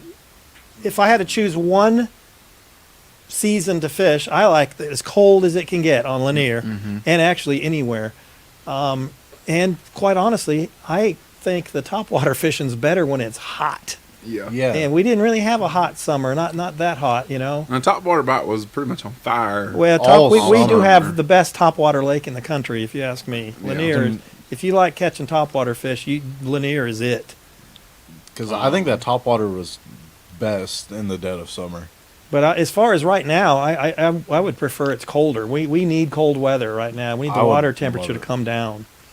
Oh, Appalachia Small, man. There you go, Paul. That's you right there. That I is want that other brown Fun. fish. Yeah, Nathan, I like winter due to less boat traffic. We all can agree That's with that's that. true. That Yeah, is less boat true. traffic. Yeah, that's any time of the year. Just That less is- boat traffic that would is be nice. Yes. Amazing. That's been so nice. especially the wake boats. Let's Yeah. let's limit those wake Coosa, boats. But- Coosa River spots are the same thing. That's like what's in Lanier. Can't put that genie back in the bottle, I'm afraid. Yeah, Joe.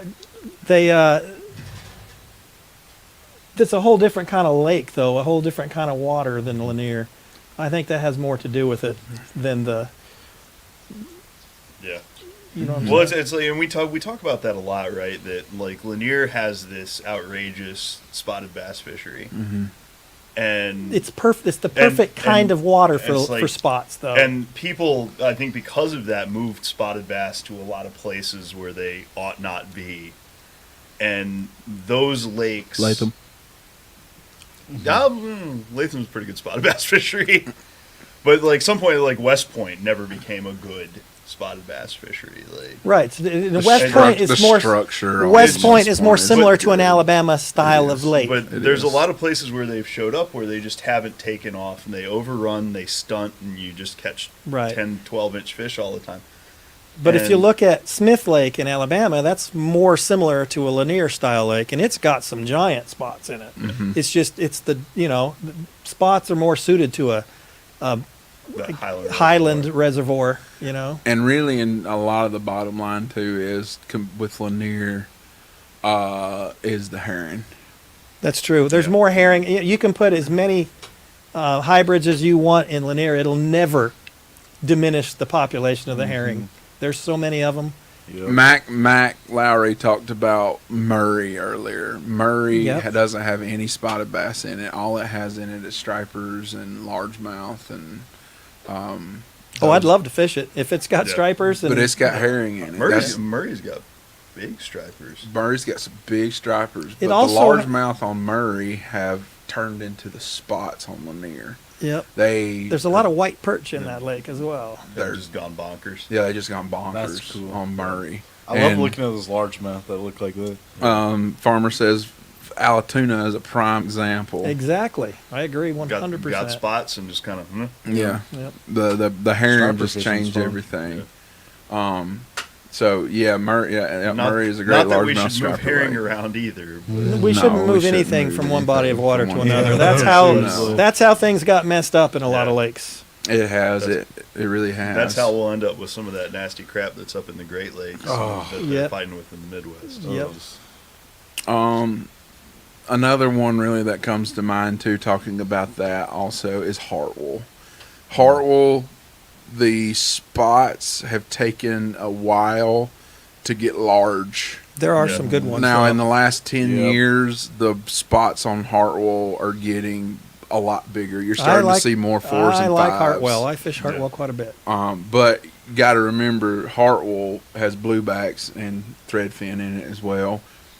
But Hartwell's probably about 70 to 75% largemouth is the population. Really? Compared to spotted bass on Hartwell. It used Boy, I to be catch a lot of spots on. Yeah, I It- feel it- like there's a it- lot of spotted bass. Well, that's what I was about to say. Was it Hartwell- used to be about 90-10. Yeah, well, I mean, Hartwell still has a lot of probably better largemouth territory. Well, there's a lot of that water that the largemouth can kind of get away. yeah. Yeah, it's a But lot if you go to Hartwell, bigger. you're going to catch more spots than you do largemouth right now. I think. I mean, that's what Yeah, it's always I think been it for me. depends on Yeah. how you fish, because I can actually Yeah. go and if I want to target largemouth, I can go and I know I'm going to catch more. If you go largemouth. up the Seneca or you go up the Tugaloo, majority of your bites are going to be. See, I usually put it at the largemouth. Tugaloo. yeah, That's Yeah. usually where I fish, but I catch more spots. But yeah, I kind of fish more of a yeah, that it's that way anyway, technique. yeah. For 'em. Yeah, Let's see. Ian, we got about. Murray has a ridiculous midday topwater bite. that's cool. I wonder if that's because 'cause they of the- also pull water there They in also the middle pull of the day. water in the middle of the day, and the bluebacks. Now, there's a Lanier question. Do you find, Dana, as you kind of explore the lake, down south, the dam and generation have a lot of influence Oh, sure. on the way things work. Absolutely. As you go further north, does that, I'm assuming that diminishes just with It does distance, diminish but some because you got moving water coming in from the river some anyway, Kind of, But at it- what point does the generation schedule kind of That's become less hard to important, would you say? quantify.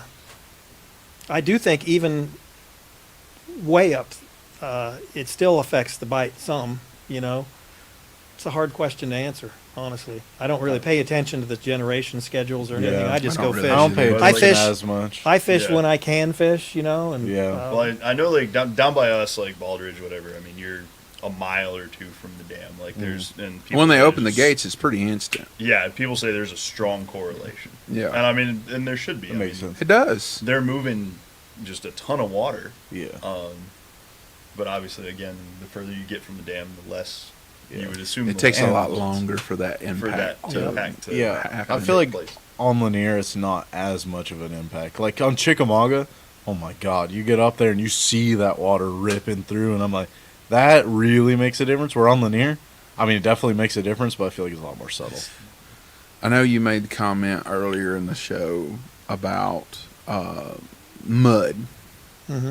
Have you noticed that when we get some heavy rains, specifically like up the Chattahoochee and up the Chestatee, have you noticed how when the water really starts moving up there, coming down, have you noticed how the bite changes Sure. up there? it does. Up both sides, really. Mm-hmm. When that gets to really going, in my experience, it's almost kind of like the way that the lower end of the lake on Lanier can get, to where it's really not too difficult to really target any of those species, especially when the water really starts moving, coming down both of those, either one of the rivers, wherever you're up. I have noticed that the current at certain times will affect the fish that are up the river, up both the sides of the lake, both rivers. I would agree. And the only reason I say that is just because of the way that you prefer to fish. You fishing up that far. The Chestatee and the Upper Hooch, it's kind of a don't talk about it type thing for some people. Because some people want to keep it a Fight secret. Club. I try to show as much as I can, on my channel. If you watch my videos, Right. I'm not. They're really on Lanier. No place is a secret. No, it's Nothing you really do is a not. secret. Nothing new under the sun. There, Gosh, nothing is. So I figured, you know what? I'll just show, what I do. And Yeah. I think it's funny, and we talk about this a fair bit, and I think Eric and I have discussed this as well. Kind of the mental hurdle that a lot of anglers have to try something unfamiliar, even when they know it works. Yeah, we do And talk so- about that. Yeah, and it's like how many people like watch your video and they watch you just schwack them, but they can't get over that hurdle. Oh, I'm to sure. go- I know there's a lot of them. to go try Yeah. that, they go try it, and if it doesn't work out well the first time, they Yeah. abandon it. That happens a lot, especially with that hair jig. I'm sure because That's what there I is was about to say, is the hair it's a jig. tough. I don't want to. It's not easy to learn how to do it correctly Mm-hmm. to catch fish, but once you learn it and kind of master it, you will be surprised. Is there kind of a light bulb moment where you There is. where Once it's- you catch oh, a few, that's why Okay. it's good to when you have stripers or when the white bass are in your area. White bass is a How do you good find fish. the white bass population to be doing? It's awesome, but good Really? luck. Good luck finding them, except for the spring when they're up the river.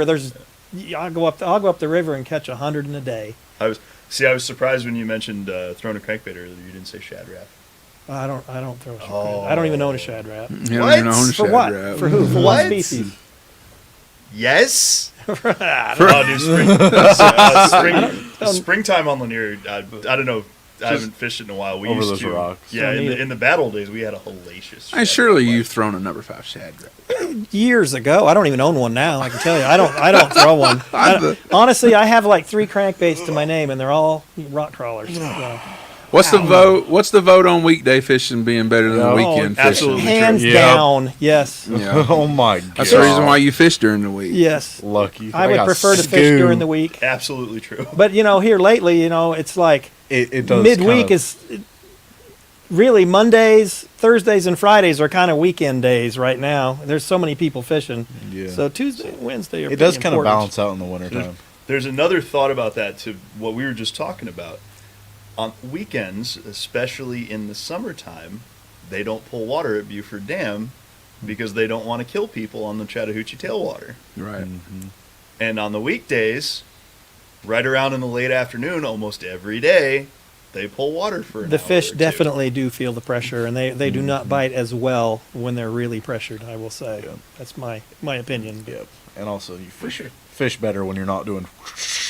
That's true. Here's a question. Although, when the waves and the Oh, boat no, wakes are that's going, true. that does But create that's predictable. Yes, That's that good. does help Yeah. the bite from time to time. Here's a question. How many graphs exactly do you have on your boat? 2. Two. One up front, one on the back. Yep. Okay. Do you think that Lanier specifically, since that's where you mainly fish, that there's just too much graph stuff going on in the water? Oh, and the what noise. I mean by graph stuff, I'm saying You noise. mean from the pings? Ting, Yes. ping, ping. I don't know. You know, we got So so much. There's so many wake boats and jet skis. Yeah, I have an and idea with that. You can still catch Plus, fish. every boat on the lake has some kind of depth Yeah. sounder going on, Yeah. right? I Not- think, Mostly, yeah. Now, I would say, like, if you're trying to sneak up on one in 5 feet of water, yeah. absolutely, you probably should turn. Oh, I mean, I told you, I turned Yeah. mine Oh, off. I never turn mine off. See, I turned mine off. But I mean, if you're gonna fish out in the big wide open and you're gonna be effective, Yeah. you can't do it. I'll turn mine I've- off in the middle of the lake. I Well, have if you got a pin to sit on, I just know where I'm going. okay. I have I no gotta see. idea where I I'm gotta going. see like, what's without- going on. I gotta. Like I could see turning off my screen, but losing the GPS, that Man. would be killer. I will throw, and when it's hot and heavy top water, and I don't say this to talk about you, when I throw top water like hot and heavy, I don't even have either one of my graphs on. Oh, I Really? do. I do, and I still catch them. I don't. So. I think I have an idea with that. I think during the summertime, I can actually fish more effectively, like on top of those fish. Like summertime, I'm getting on those brush piles in like 20 feet of water. I mean, these fish are right below me, and I can hit them. Where right now, if I try to do that, no. And I think they get so used to all that boat pressure They get throughout boat the shy summer, this time of and year. they just so used to it. Right now, I'm not fishing very much vertically. I don't like it as much unless it's a lot deeper because, I mean, you can see them scatter when you get there. You can see when you pull up to them, they go straight down. Where during the summertime, they're just so used to it, I guess. Yeah. I mean, I Well, can pick them up, in like, the summertime, you're one of many. yeah, in 12 feet of water, I can literally drop a drop shot down and catch them. If I try to do that right now, no. That's all, right now I'm trying to make as long of a cast as possible, if I can. Dana, Yep. what's the vote on sunny days versus cloudy days on Lanier? Obviously, They're both post-frontal good. bluebird days are tough, but throw that out of the equation. That is part of the equation. It is. Unfortunately, really, I fish when I can fish, and Yeah. I don't. You'll hit a slow day here and there, but to me, it doesn't make that much Yeah, difference. it's And- never unless gonna- we're talking stripers. I like nasty, Stripers spitty, like trashy weather. cold, windy, rainy. That's striper weather. That's striper. Yeah. The But I catch- nastier the weather. Yeah, but I catch a Yeah. lot of big spots in those conditions as well. Yeah. It's never going to stop me from fishing. And what I always think is somebody's probably going to pull up close to a 20-pound bag any day. Because I'm a tournament fisherman. I'm Yep. like, I got to be able to do it any single day. Yeah. I can't depend on these conditions to catch a big bag. Yeah, talking about what Eric is, and I will say that sunny versus cloudy is more of a deal in the summer than it is in the winter. Yeah. The winter, This summer and fall, if there were a bunch of clouds out there, seeing Facebook all these pictures of all these Oh, guys yeah. catching big ones, I mean, do you think a lot of anglers get caught up in that, though? Talking about that question that was just Oh, yeah. answered. I think a lot of guys, they say, oh, it's going to be this today. I ain't going to catch them. it gets them Before they even put their boat in the water, hmm they're already starting behind the well, I never, 8-ball. I never think You can't I'm do not that. going to catch it. Exactly. Every time I go out, I'm Sounds right. expecting to catch fish. Exactly. so- You can't let that kind of dictate. Is there no inappropriate weather for fishing? only inappropriate attire. Only appropriate Yeah. attire. I'll put I that agree on with the that. screen. I like that. Yep. Yeah. That's a very good- well put. That is. Now, however, Gosh, I ripped the back of my bibbers and oh god, Bibbers. bibs, whatever. Bibbers. Good lord. Oh They my call them God, Bibbers. bibs. Shit right there. Yeah, that's my Insulated bibs are a must in the winter. I ripped them getting into my boat. I'm fishing in all this rain, and I sat down. I'm like, oh god. I tell people all the time. I tell people all the time, if you're going to seriously bass fish or striper fish or whatever, if you're just going to seriously fish out of a boat, one of your throw rods and reels out of everything, your first major investment as an accessory needs to be a good rain suit. Yep.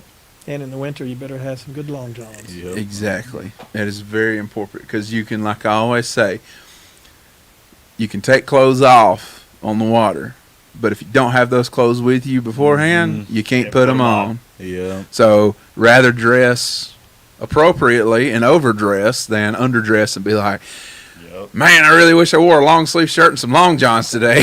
It's just Yep. I got caught one day doing that, and it started raining, and I didn't expect it, and it was all cold, and you don't fish as well. Yeah, once you get cold, You don't fish as well. Yeah. Especially your hands, you can't feel it. Especially during the winter time, you try to pick up those small bites, and your hands are like stuck like this, and yeah. so. Flat Creek. Yeah, from a Flat Creek right there. God, it's so full of Nothing, bait. Get on the merry-go-round. nothing stops the bass bite. It really doesn't matter, you know. It got dingy back there. Yeah, the only weather might Stays slow dingy. it down, but as far as I don't the go there often, but boat traffic and whatnot, it actually at times it helps the bite. So Yeah, Yeah. that's true. mix it up, especially those shallower fish or those brush-oriented fish. I think. Well, guys, we just hit the 2-hour mark.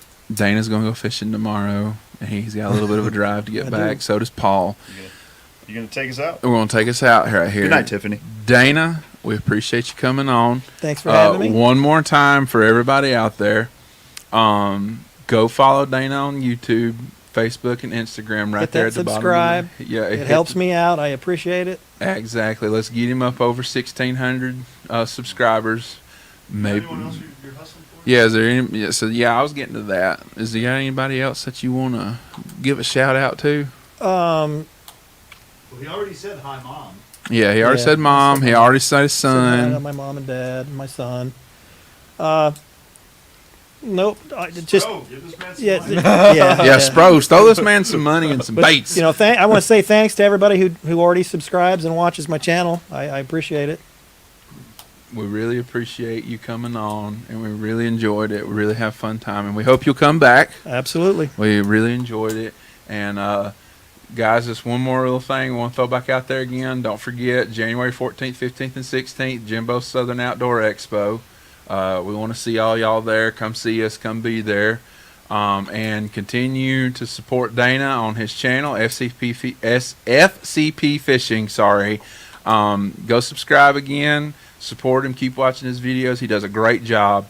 He does a really, really, really good job explaining a lot of things. And if you haven't watched him before, go on and go watch him. He does a real jam-up job really explaining things to you to help you become a better fisherman to catch fish. That is the bottom line. And that is what we at Fish North Georgia strive to do every time we have one of these episodes of the Livewell. Is we want you to become a better bass fisherman or striper fisherman or crappie fisherman, whatever you like to fish. We just want you to become a better fisherman in general. So guys, we appreciate it again. Don't know what we're going to do next week, but next week I believe is Festivus. There you go. Yeah. Oh no, I do know what we're doing next week. Next week is Festivus. It is the airing of grievances. So everybody, bring your popcorn. Sit down right here the weekend before. You need to watch next Thursday if you can, I will. because we're going to sit here and we are going to basically air all of our grievances out as we are now down to the new end of the year. Grievances against each other, or Just grievances in general. Oh boy. In general, Yeah. that like That's- i.e. wake boats, jet skis. yeah, great Yeah. I have no grievances. You don't have any. Nah, grievances life is good. Whatsoever, Life so. is good, man. Be thankful.